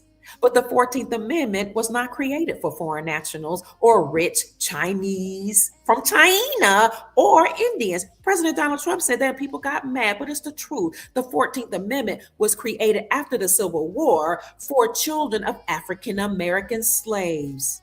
So now they're misinterpreting the law, these attorneys, because they were paid to do so and they were allowed to do so. And they were utilizing their power working for the British Crown that had actually been complicit in enslaving the real Americans here, the indigenous people here. They were all colluding together to allow everybody else and their mother, brother, father, sister, and otherwise cousins, aunties, and uncles to come here. They're all colluded. So they used the 14th Amendment erroneously to justify allowing people to be considered United States citizens just because they were born on the land. But the thing about that I love about justice is that even if you had a privilege of being here, a so-called right to be here because you were born on this land, it doesn't matter because United States citizenship has to die. That whole status has to die along with the corporation that granted the citizenship. Let's be clear. United States citizenship is a status that was rendered by the corporation called the United States Incorporated, that illegal, unlawful, unconstitutional, treasonous entity that was declared as such by the Supreme Court of the United States in the month of June 2024. You know that United States corporation that was operating with expansive powers that was afforded to it by the Chevron Doctrine. Remember in June of 2024, when the Supreme Court of the United States overturned the Chevron Doctrine, and then they went further to say that the powers of the United States Incorporated were expanded through the Chevron Doctrine, therefore they overturned it. And that same Supreme Court of the United States said that the corporation called the United States Incorporated and all 447 entities, agencies, operated unlawfully and treasonous and unconstitutional. Yeah, they are being dismantled. That's why we're under a partial government shutdown now. That's why government workers are losing their jobs, and they have been since 2025. Because that entity, the bloodline families that colluded against the indigenous, autogenous, original American, misclassified as Black, colored, Negro, and African American, those that made us the prisoners of war and their bloodline families and their human hybrids, those that had a relationship with the British Crown, they incorporated themselves as a corporation in 1871. They incorporated themselves as a nonprofit religious organization with the Pope as the head, and they had their own constitution called the United States, the Constitution of the United States Incorporated. Those bloodline families, that corporation, all that has been overturned. And the Supreme Court of the United States said they're treasonous, unlawful, unconstitutional. And then the Supreme Court of the United States said any judge that went along with the United States Incorporated and colluded with them and caused us to have to pay them taxes and infringe upon our freedoms, those judges also committed treason, just like the United States Incorporated and all government agencies, all committed treason. And any judge that knew of a judge that went along with all these shenanigans and didn't report it to the president, they committed misprision of treason. That corporation that was also deemed by the United States Treasury Department, which is part of our lawful republic, and the Constitution for our republic, which is lawful, which is the Constitution for the indigenous American people here, and any person we have a treaty with, that entity, the United States Treasury Department, said the United States Incorporated is defunct, insolvent, has no money, broke. That's why Janet Yellen said under the Biden administration, we've reached the debt ceiling. We have to take extraordinary measures to make ourselves whole. We're going to have to steal money from government workers to make ourselves whole. Yeah, that is the entity that granted people United States citizenship. That entity is gone, broke, insolvent, being dismantled. That's why the Department of Government Efficiency was created under the Trump administration in 2025. And they then uncovered and discovered all the money laundering that was going on and all the U.S. aid money that didn't go to these countries to help them at all, these third world countries that some people call them emerging economies, whatever, third world, fourth world, whatever. That money wasn't really going to them to help them. That money was teaching them democratic ideologies, homosexuality, funneling money into homosexuality, prostitution, transsexualism, and all that other stuff that should not even be a part of the United States Incorporated's ideology because they claim they have Christian principles. But let's just be clear.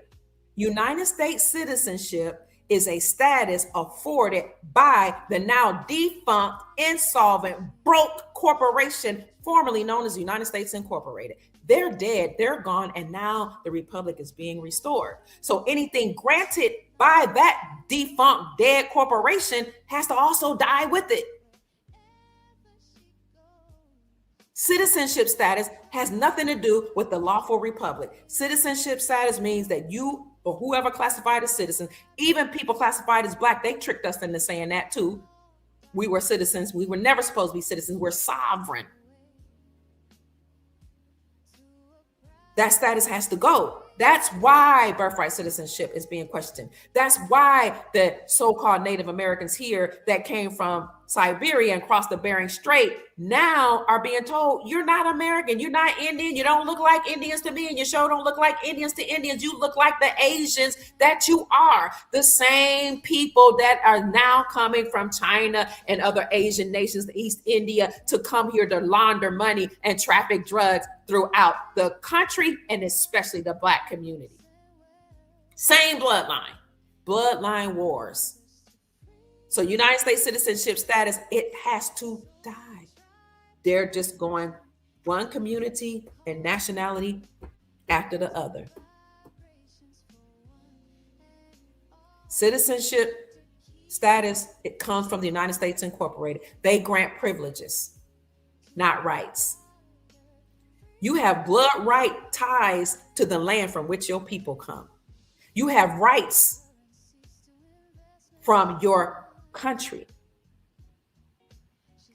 The Americans have rights because they have blood right ties to the land here. A right is really something granted to you by God or afforded to you by God.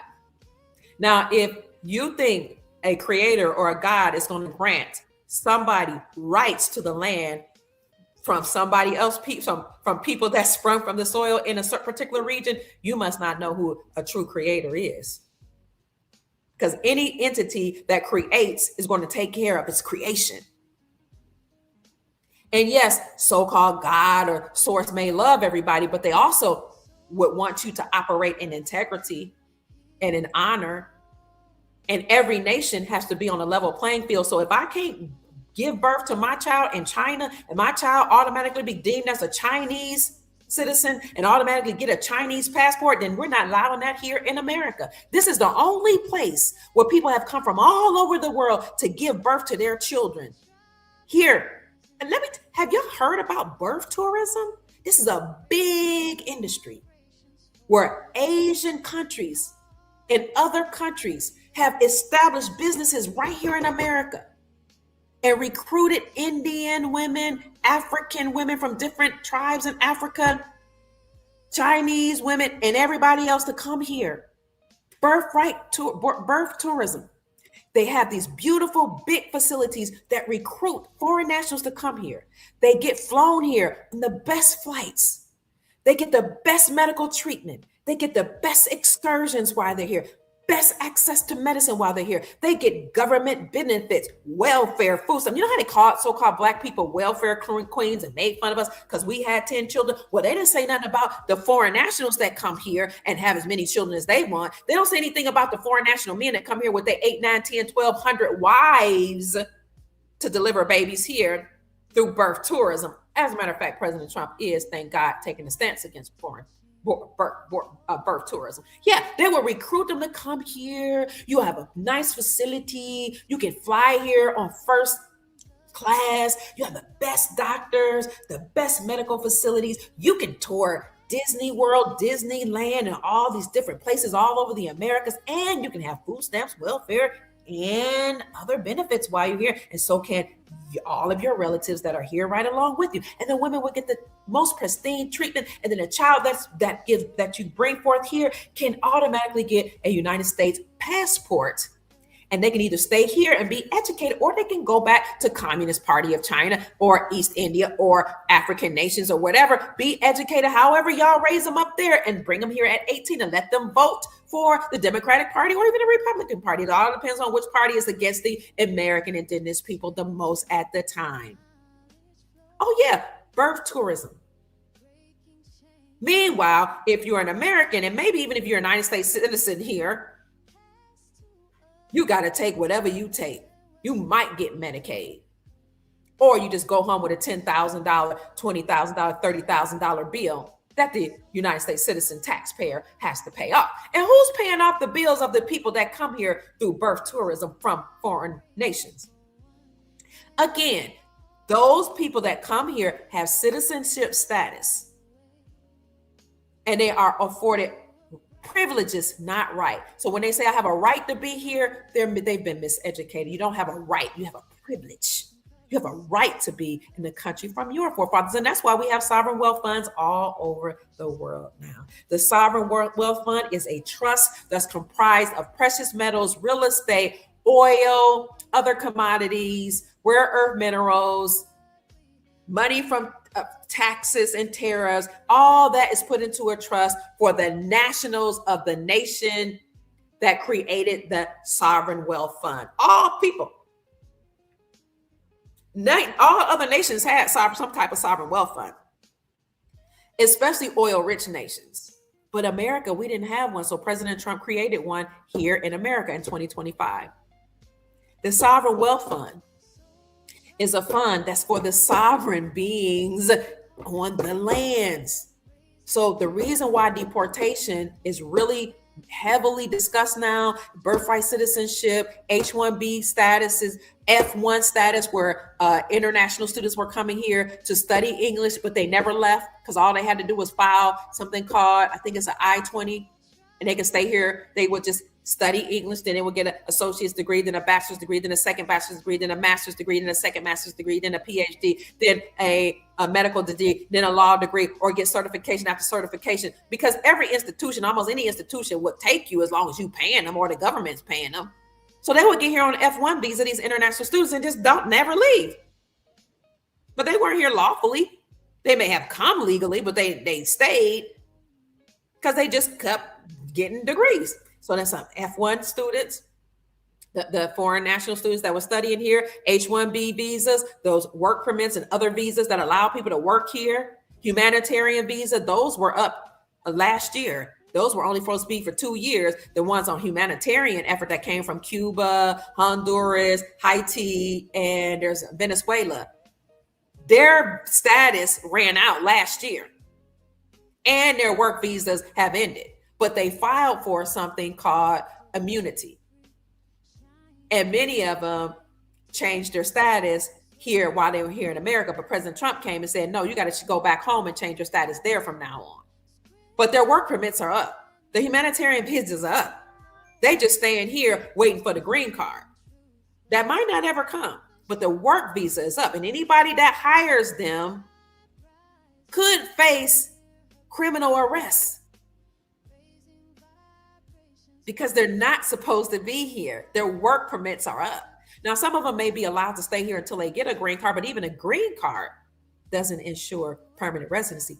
They have a timestamp on them. So you have humanitarian visas, H-1B visas, other work permits, other work visas, tourism visa, deferred action for childhood arrivals, all these different visas and permits that allow people to come here were pathways, according to them, to remain in our country and live off of our state, our land, and our wealth. And they're fighting not to go back home. But the good news is sovereign wealth funds are being created all over the world so that people, when they are deported, whether self-deportation or they sent home, can have access to the wealth that has been funded by their governments and wealth that came from humanitarians and nationals from their lands. America is for Americans. The American dream is for Americans, not for everybody and their mammy and pappy. Hey, the government lied to you. They were colluding with you to allow you to eat off our estate. But the time is up. The contracts have been dissolved. They've ended.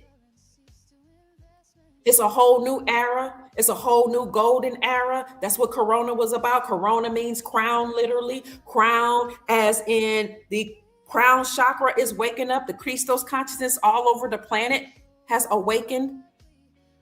And Corona, crown as in gold, as we've come into a whole new golden era, the great awakening, where everybody's waking up and realizing that we all been lied to.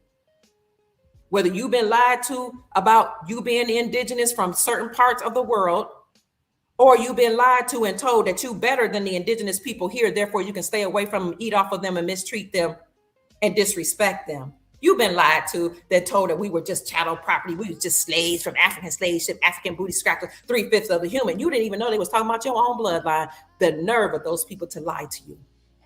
The nerve. You should be angry at the elite, whether they're the Black nobility or otherwise. And now that we've awakened all over the world, we need to do what we can do to restore the human spirit and to take care of your posterity. Let me speak to the indigenous people misclassified as Black, Negro, colored, and African American. Everybody has eaten off of you.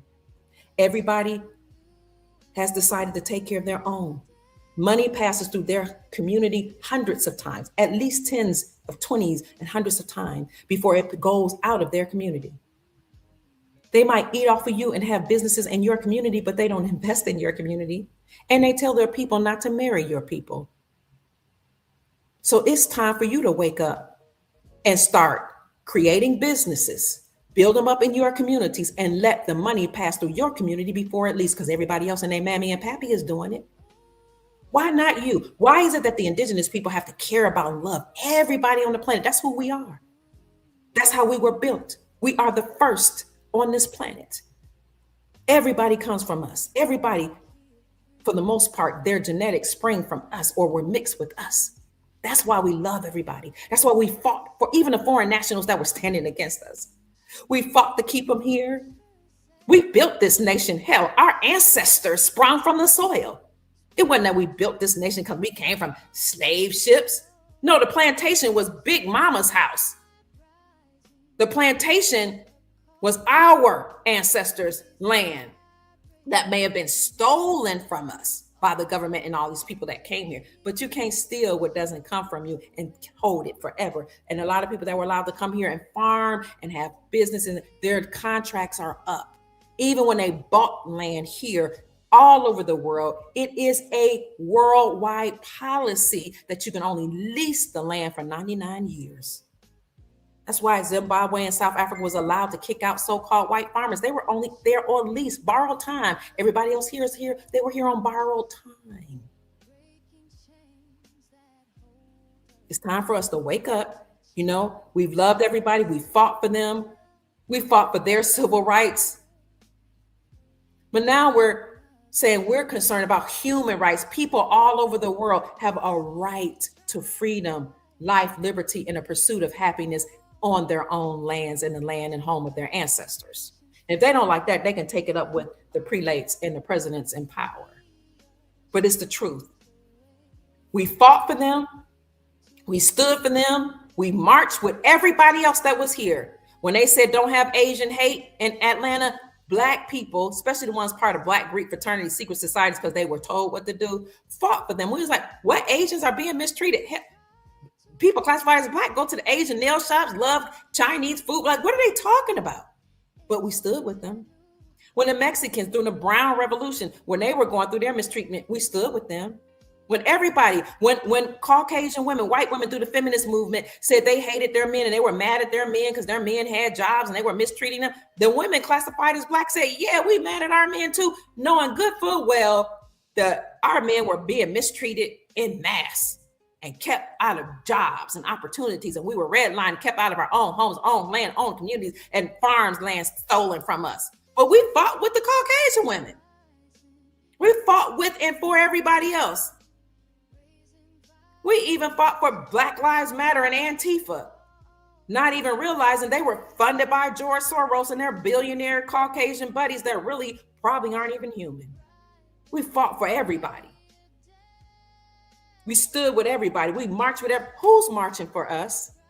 What nation in the world says, hey, people classified as Black, you've been prisoners of war. Hey, people classified as Black, you had a natural disaster in your country, so you can come here and seek refuge. And not only who said it, who meant it and put action behind it. Because, yeah, I heard Ghana said Black people come home. But you know what? During the year of return, I had relatives that went there and they were told outright, this is the year of return for Ghanaians that went abroad, not Black people from America. And that's why people classified as Black that went over to Ghana seeking land and some type of citizenship status were fighting 10, 20 years and never got it.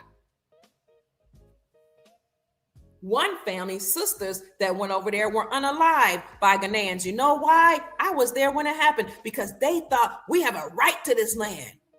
My people came from Africa. I took my DNA test and they fought with them elders and them people over there and they came up missing, both of them, 2 Black sisters. African-American, indigenous people from America. This is what I mean. You go to somebody else's country and you try to assert your dominance and tell them what's your right and what you gonna do and fighting the elders there. You might come up missing. Only in America do they get away with waving their flags egregiously against us. And hey, be grateful and happy about wherever you came from. But to wave your flag on somebody else's land can be deemed as a war tactic. To burn the American flag should be against the law, or the American, or even the United States Incorporated flag. It should not be allowed here. Go to somebody else's homeland and burn their flag. See what happens. Shout arrogantly at their president or their prime minister and see what happens. Get on social media and talk about how your country is better than their country and you're in their country laundering drugs and monies and establishing businesses and see what happens. Say you have a right to the land and see what happens over there. But the same people that come over here doing all that kind of stuff, with using all that rhetoric, talking about how good their country is and better than theirs, how better they are than Black Americans, the indigenous, real, true Americans here. Those people that do that come here will not do it in their own country because they know what will happen to them. Let them go back to their country and shout to their prime ministers and their presidents and tell them they demand freedom. Let them go back there and tell them that they have a right to the land, because they do have a right to the land from which they came.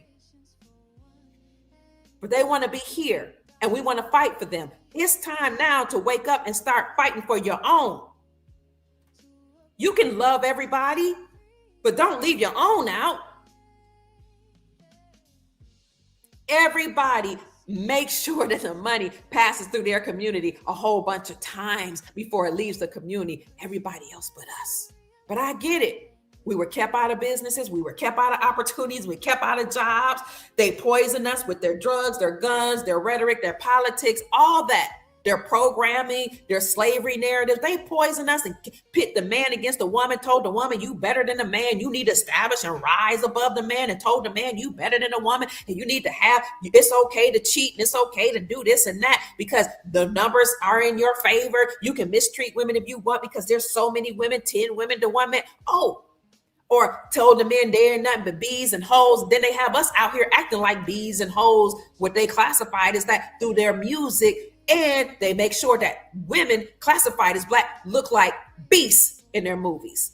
We can either be a whore, somebody, a rich white man's bed wench or a mistress, or you can be a crack addict, or you can be a bad bee, a boss bee that hates men. But rarely would you see a very healthy, whole, indigenous woman classified as black that's married, that has a family, that loves her husband. But they would highlight the Caucasian woman as sweet, pleasant, married, even fighting for the black people in schools as some kind of a teacher, benevolent. But they would represent us or portray us as literal beasts that cuss, do drugs, sleep around. And some of us have bought into their behavior. And then they hire out entertainers that are not even indigenous American. Look at the entertainers. Look at the singers. Akon. Who else? Nicki Minaj. I love it when you call me Big Papa. Many of them. LMI. That Caesar character, a lot of those entertainers and singers, they're not American. They're not Black American. They're not indigenous people that sprung from the soil here. They're Caribbean. They're African. They're South Central American. They based out of London. And they are paid agents that misrepresent us and put that disrespectful language and disrespectful behavior in our consciousness through the music and through the movies. It's time out. Turn off the television, turn off the music, create your own benevolent, high vibrational music. Create your own stories and movies. Now you have an opportunity where you can do a movie and you can put it on YouTube. You could create cartoons for your children and put it on YouTube. You have an opportunity now to write good, whole, benevolent music, not just for your community, for everybody. But start with your community. We have opportunities now to start schools. In many states right now, you can get grants and scholarships to homeschool your own children. Florida, definitely you can do that. I'm in the state of Florida, but look it up. States all across America are starting to do that, and more states will do that. So we can homeschool our children. We can create our own school. You know what? The main three reasons I took my children out of public schools. Number one, Chief Rod Hayes, also known as Chief Pontiac, said, take your children out of schools. And I have a tendency to follow the chiefs and the elders because that's the way I was taught.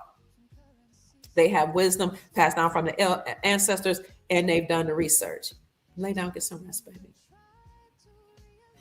Number two, we homeschooled ours, and then we started a private school. My sister-in-law did. And then she brought me on, and my children's father, my husband, God rest his soul, and others. We and my brothers-in-law, we said, we're going to put our money together, and we started in her basement. Then we went to the YMCA. And then my brother-in-law, who had a very good business sense and great credit, bought a building. He bought a church where we could worship. And in that facility, we expanded our school. When there is a motive or an intention, the universe starts to work in your favor. The moment you make up your mind, the universe conspires to assist you. Not just indigenous people, everybody. Everybody can do this. Create your own schools, your own daycare centers. There's somebody in your community that loves children. There's a certified teacher somewhere in your community that can't find work or can't continue working for other people. I took my children out of schools because I said, hey, we homeschooled our children. Chief Rod Hayes said it's time to take the children out of the schools with all of this rhetoric in there that's against against our values. And thirdly, my grandchildren were getting sick. The energy that was in the schools, the mistreatment, the disrespect. Some of the bullying come from other children who, that's just something some children do. But you never know what's going on in these people's homes. You never know how they were taught and how they were raised. But they were getting physically ill because of the energy and the diseases that were passing through the schools. And this one here, Amin Ra, said to me, it's the energy. He would call me almost every day from school. The energy. And even sometimes I take them out to places like we went to one farmer's market. There were some areas that we went, they just start literally getting physically sick. And then when I started looking with my natural eye and spiritual eye, I could see that the people, their energy was off, negative, wouldn't serve us, wouldn't come speak to us. Listen, everybody don't love you. Everybody does not care about you. People are concerned about themselves and their own bloodline. So I took my children, my grandchildren out because I have a vision for them. And I know that nowadays, remember I was telling you they're recruiting this birth tourism thing? They were recruiting people from all over. Is that Uncle Doug? That's Auntie. They're also recruiting teachers from all across the world to come and teach in the schools to teach your children. So that's it, family. 709 people in the chat. I know I've said a lot, but it's time for us to wake up. A lot of people here in our schools, in our hotels and motels, in our communities are laundering drugs and all type of things in our community because they are here to enrich themselves and they're sending a lot of that money abroad. And I showed you TSA is now being replaced by private security companies because TSA flagged billions of dollars leaving America going to other countries, but they didn't confiscate it. Look at my video where I talked about that. Okay. So they're being replaced by private companies. The only reason why TSA, I'm gonna finish cooking, was allowed, it was even created, was because they took the place of private security in the airports after 119. Read 119 backwards. What happened September 11th. After that, the government took over and created TSA so that they then start allowing money to be laundered. You can look at videos all over YouTube and you'll see a lot of Chinese people being arrested at the airport having tens of thousands, hundreds of thousands of dollars in cash and automatic weapon parts. In fact, in 2020 in Louisville, Kentucky, where I once lived, 10,000 automatic weapon parts was confiscated. These automatic weapon parts came from China. It says Communist Party of China. The articles do. And there was the PNC whole complex was taken over by the FBI because money was laundered through there. And a lot of trafficking was laundered through that complex that was run by foreign nationals. Look up Cleveland from where I was born. The whole downtown Cleveland is owned by Ukrainian mafia. Thank you for the gift. A lot of people were here and they were allowed to come here and live off of us and our energy, and they were allowed to launder drugs and otherwise into our communities. We have to stop these people. The best way, you want to join my private page? Good, thank you so much. We have to stop it. The best way to stop it is to stop patronizing people that are here hurting us and living off our energy. That's the best way. And create your own so that you can take care of your own children, your own community. And we need to create, yes, liquor stores are open too. That was funneling a lot of bad things there. Create something for your children and your posterity. Other people are doing these private schools that's private on your land. They didn't create that for you, for the indigenous American. They created that for their children. Funny enough, we're not the only people. Somebody says, I'm from, hi, Mindful. Came from California. We're not the only people affected by this. In my neighborhood, mostly Hispanic and white people support those businesses. Wow. All right, family. It's almost dinner time here. I need to feed my family. Somebody says, "Thank you for your time. Speak, Dr. Pruitt, and investigate. Thank you for your investigation skills to keep the collective in the knowing." It's really painful to see how so many people were allowed to come here and traffic so many drugs and other things. It's mind blowing and it's sick heartening. I agree. I'm agreeing with you. Are It's hurtful, um, but it's our opportunity. We have an opportunity to change that. We need to reestablish a covenant agreements, not just like in partnerships like marriage, but covenant agreements with other tribes to take care of the community. You know, when the Chinese were over mining gold in Ghana, which is called the Gold Coast, they would bring in Chinese food, bring in Chinese overlords to oversee the Ghanaian young men there, bring in Chinese tools. And they even wrote a book called Africa is China's New Second Continent. That book came out around 2014, 2015 when I was staying in Ghana. And they were underpaying the Ghanaian people. And there were some Ghanaian young men who told my sons, they were like, we rather get paid by the white men because at least they pay us more money than the Chinese. The Chinese underpay us, won't give anything back into the community, eat their own food, but they'll sleep with the women and pay them money while they treat them as whores. Excuse me, WHORE. Teach them as unlovable women. And they had guns on the mines in Ghana, and they would hold the guns to the heads of the Ghanaians that were mining their own gold in their country. So a lot has been allowed to happen, not only here in America, but all across the world. And all of those, like the Belfort Agreement, was that it? No, not the Belfort Agreement gave the people that are Rothschilds, really, that area in Pakistan region called, that they erroneously call Israel. Israel's really here. But what is that? The Berlin Conference. The Berlin Conference, the scramble for Africa, where European nations were allowed to divide Africa and steal their resources. Hi, Denise, good to see you. Said, hey, Doc, didn't know you were like, hey, sister, I love you. The Berlin Conference, that's been done away with.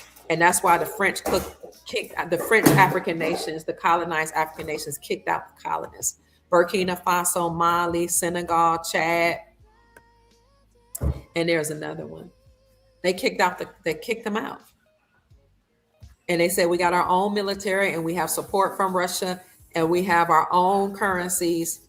We're going to have one Africa and one African payment platform called PAPS, Pan-African Payment System. And they're eventually want to have one African currency. But they are saying we are kicking out European colonists. And they did. And the France's economy is collapsing right now. And the French people got rid of the whole treasury, the whole finance administration, because they got so upset that they could no longer live off the blood, sweat, and tears and wealth of the African nations that they colonized, that they kicked out all those that were a part of the finance industry in France. That was a couple of years ago. They're kicking out colonists. And this is what we're doing here in America. People just don't understand how Donald Trump, who looks like he's a Caucasian, is kicking out so many people. Because you don't really know who's under that mask. Because we know, right? Many people have said that the real Trump transitioned in 1989 to a plane crash or some type of crash. Now, some people say he escaped that, but reports came out in 1989. And there were many investigative journalists that said that, and still to this day stand on it. Who was that one? What's that one that said it? He's from Japan. No, he's a Canadian, and then he moved to Japan at one time. What is his name? Canadian guy said that. What is his name? He does reports now, still. But he said the real Trump passed in 1989. David Keith Quigley, who says he's the real JFK Jr.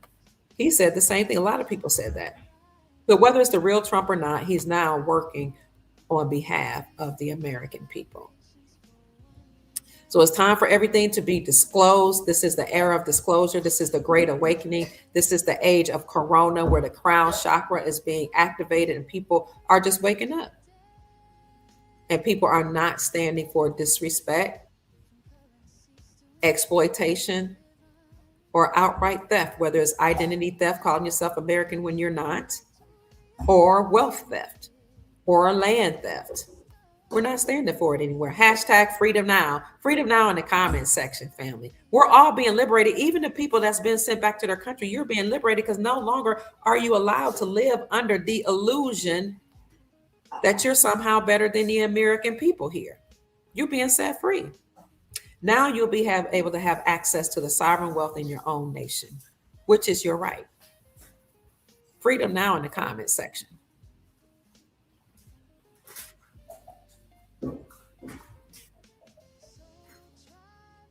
They're living off our very breath. The same breath can blow on you, you said. Yeah, they're buying the extended stays in Minnesota. They were buying up everything in the Caribbean, buying land in Africa and taking the mines or exploiting the mines, all that. Yeah, now they can go home. We had a very nasty Indian hotel down the street in Mount Clemens for a long time. I had to pick up some of my customers. Back then, it took them so long to shut it down and so long to tear it down, Tony says. A lot of those places are filthy. It's sad. Sometimes I can look at these hotels and the convenience stores and gas stations and I can tell who owns them, who doesn't. United States citizens and Americans tend to have cleaner places because we're held to a high standard. We couldn't get along and nail shops, all that. We couldn't get away with what other people are allowed to get away with. Yep. Yeah, they called our children super predators. You remember that Chicago South Side? I remember Miss Clinton doing that, or Mr. Clinton saying that. We were pushed 20 years to life in prison behind weed alone, and now they sell it legally. Look what my granddaughter just made. You just juiced me some orange juice. Oh, it looks delicious. See, she has a juicer. Mm. Oh, that's nice and sweet. Thank you, baby. Members of the country of India are the new chemists, pushers in our land. The Arabs that own Crown Fried Chicken are huge dealers as well, and the cops allow it. See, they did. They allowed it and they still allow it, but their time is up.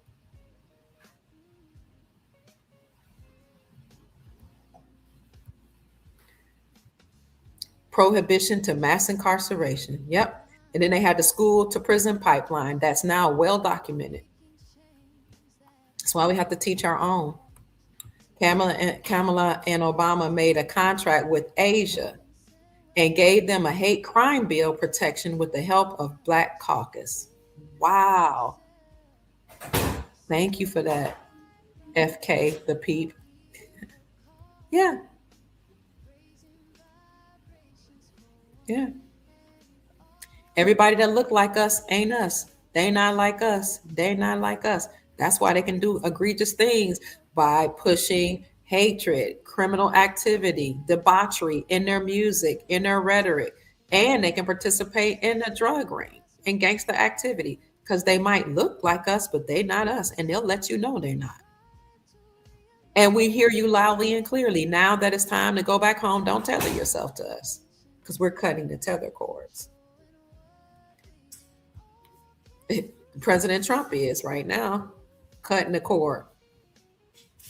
Freedom now in the comments section. Everybody's being liberated. Everybody's been set free, free to roam about in their own homelands, free to go to their countries and make their country great again. Free, if you're American, to make America great. Free to create a life plan for your family, and create a plan and accumulate wealth and protect your wealth and your assets. All right, family. Thank you so much for your time. I love you so much. Thank you for the gifts. Girl, I say girl.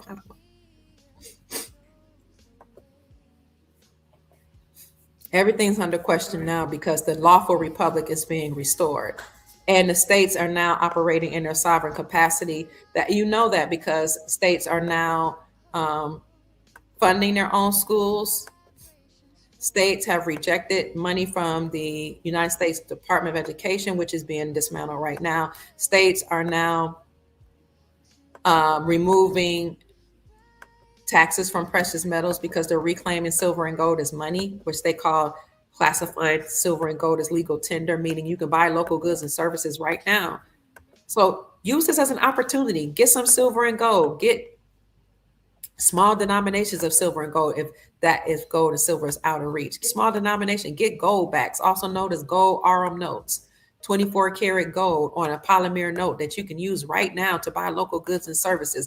One gold note is $8. You can get a smaller denomination, but do what you can to create wealth and create your own family bank. You're welcome, Sister Janine says, Doc. Yes, you have. Create your own bank for your family. Create your own schools. All right, family, that's it. Thank you so much for your time. We had more than 700 people in the chat. We're down to 638. Thank you for your time. Somebody say indoctrination. Thank you for your energy, just being here, just showing up. Thank you for sharing the video, liking the video. Brother Kevin said, "I love the spicy side of Kia. Welcome to my world." There comes a time when you just say enough is enough. Like Kendrick Lamar said, they're not like us. People are doing whatever they can for their own bloodline. And a lot of these people are already wealthy coming to America, living off of our energy, our wealth, and our estate. They're already wealthy. They're coming from the rich. That's why President Trump said the 14th Amendment was not for rich billionaire Chinese that's coming here, delivering their babies here to automatically be called citizens through birthright citizenship. That's not what it was created for. And a lot of people don't like that, but you don't have to like it. It is what it is.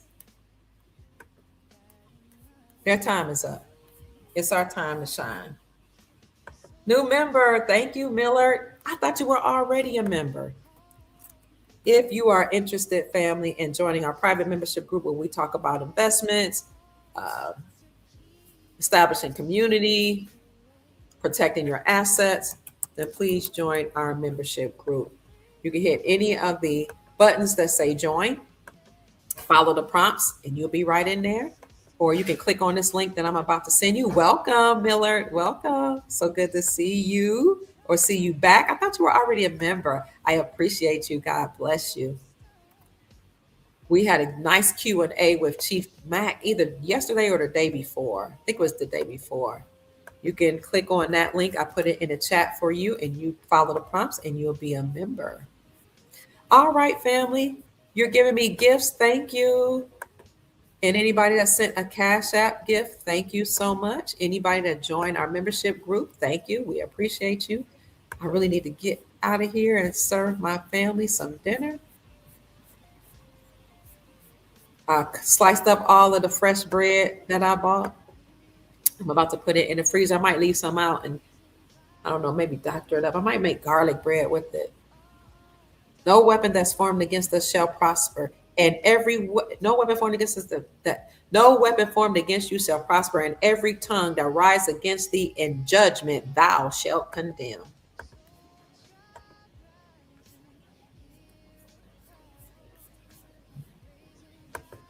So many of you have been communicating in the chat. Thank you.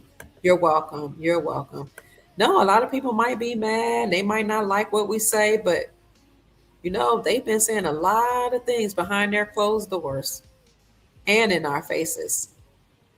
And they don't have to say it with their mouths. They can say it with their actions, like the people who are classified as the Jays that's stealing the land from people classified as Black in New York. Deed theft. It's been happening for ages, but now people are fighting back, and they're coming to people that's classified as Black, Indigenous people, and saying, "Hey, we're inspecting your property," and the people are like, "No, this is my property. Yeah, we have a permit to come inspect your property, and they steal the land from us." Squatters' rights is a real thing that the United States incorporated, and the colonizer and the Black nobility brought over here, and they utilize that to justify them stealing from us. They can just place themselves on our land and be a squatter and steal our land. But if a person classified as Black go up in their neighborhoods, let's say that they they leave their property or neglect it, even if it's a mansion, and we go over there and we squat, we live in it, and we take possession. It's called adverse possession. We take possession over it. They'll try to put us in jail, shame us, put you all through the news and all that. But a lot of people are getting away with it because that's the law they created, squatters' rights. It's a real legality, something legal in America that these people from abroad brought over here. But now, don't you play the game, because then they get spicy. Thank you for the gift, Brother Tony. They get mad. Unc alert. Unc's in the house. They say, don't hate the player, hate the game, but let's recreate the law. Freedom now in the comment section. The synagogue of Satan, small hat trying that out here in Manhattan, New York, and Brooklyn. Yep, the synagogue of Satan. I know them that say that they are the JEWS, but are not, but are the synagogue of Satan. Some of them are us mixed blood, mixed. They mix with Europeans so they can have proximity to whiteness, and they can have privileges, not rights. No, they talk about white privilege, not white rights, because the people that have rights are the Americans, the indigenous people on the land. But they mix their blood so they can have proximity to the status called whiteness, and they can utilize all of these statutes, codes, and policies that were staged and positioned against us to gain access. Tonight at 7 o'clock is the Zoom for private members to our estate.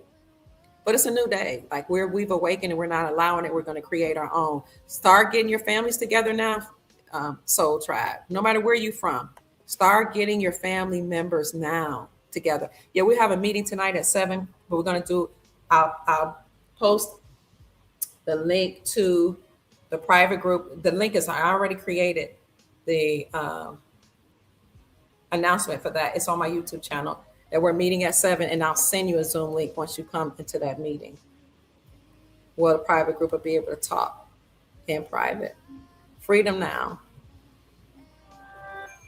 Thank you so much for sending me the gifts. Let me go ahead and shout you all out. And then I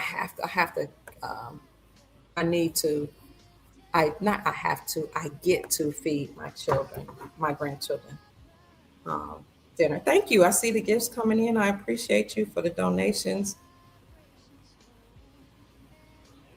Thank you. Oh man, I'm getting all kind of texts. Let's see. I want to shout you out for sending donations. And I see your text still coming in. Thank you. What'd you say? Hi. Yeah, there's been an infestation in our country. Thank you, Miller, for sending me a gift, a Cash App gift. Kia. Was it Benjamin Fullerton that said T has been Benjamin Fulford? Yes, thank you. It was Benjamin Fulford, Brother Kevin, that said T has been gone since 1989. Benjamin Fulford, thank you. Yes, he was a journalist. He is an investigative geopolitical journalist. Benjamin Fulford still puts out very good information. $20,000 for visa visits. That fake ship, slave ship knavery really did come from Notre Dame. It's the exact, did you say, overlay. So thank you, Carly, as well, says Dr. Kia Teach. Thank you. Perlia, thank you so much. You said yes, sis. You sent the Cash App gift. Sister Tiffany says, I love your missionary work. Thank you. Creator bless you. I'm so grateful for you. Brother Lassiter Bay and his lovely wife, Sister Harvetta sent a gift, a donation. Thank you so much for the gift. Says donation for, what you say? For the American More. Thank you.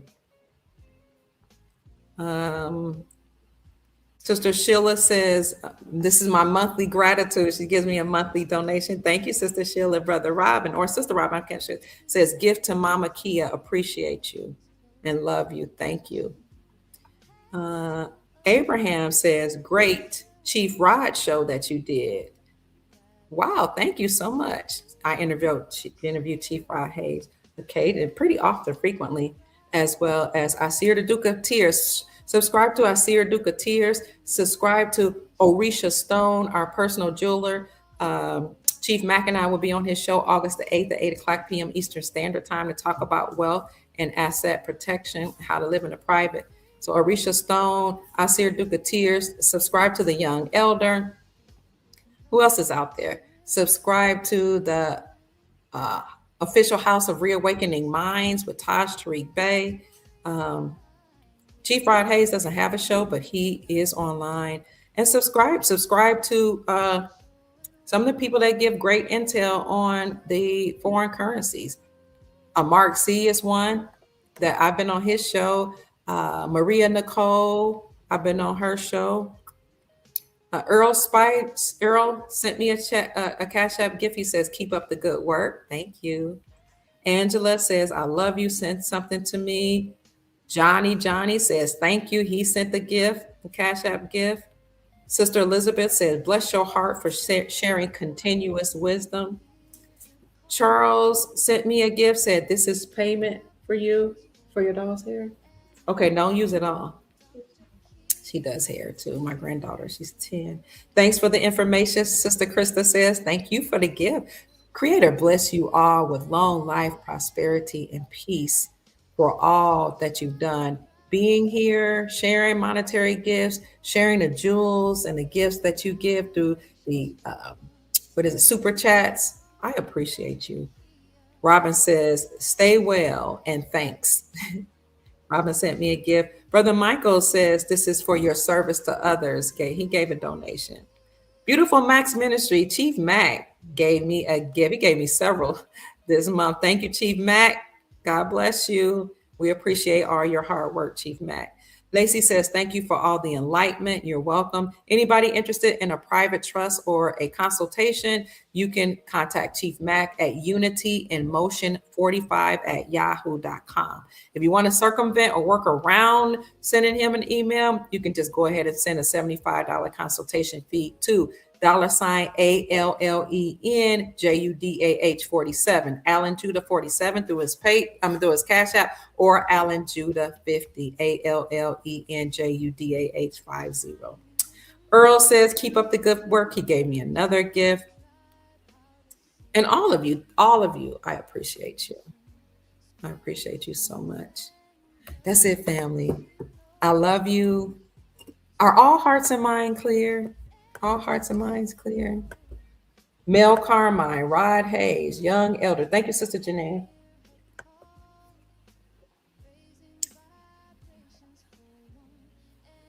No, my granddaughter doesn't. She didn't do these braids, but she can braid.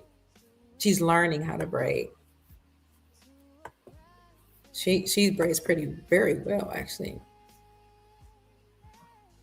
When Dr. Kia said, gather together your family. Yes, please gather your family together, please. We've been taught to be individualistic, and that's why one of the reasons so many people are struggling. Even if the government completely closes or collapses, which it's doing right now, and the economy collapses, when we have our own economy and you have your family pulling their resources together and all contributing to the pot, we survive outside of the government. Thank you, Brother Tony, for the gift, for the super sticker. I love you. Yeah. So, family, are all hearts and minds clear? I'll see you in the private group at 7 o'clock. I love you. Take care. To a brighter, freer day. Freedom around the comment section. She's helping her tribe to realign with wisdom, ancient and new, showing what we all can do.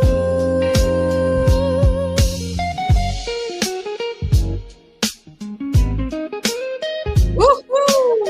Thank you, Brother Tony. That's good news. Great news.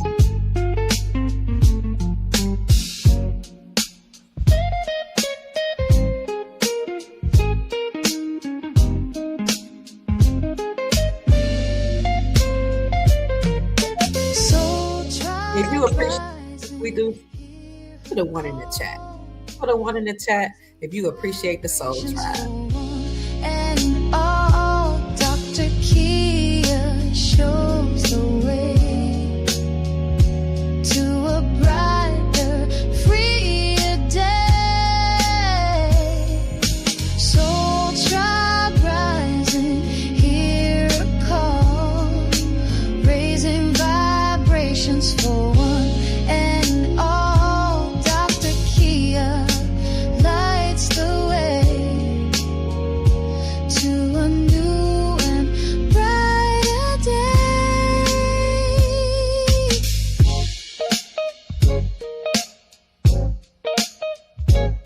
Mm.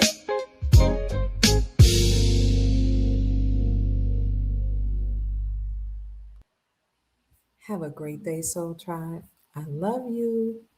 Happy Tuesday. Now, you know, they love to make announcements on Tuesday. So I would not be surprised if something has happened today or going to happen. It is a day that the elite love to make great announcements.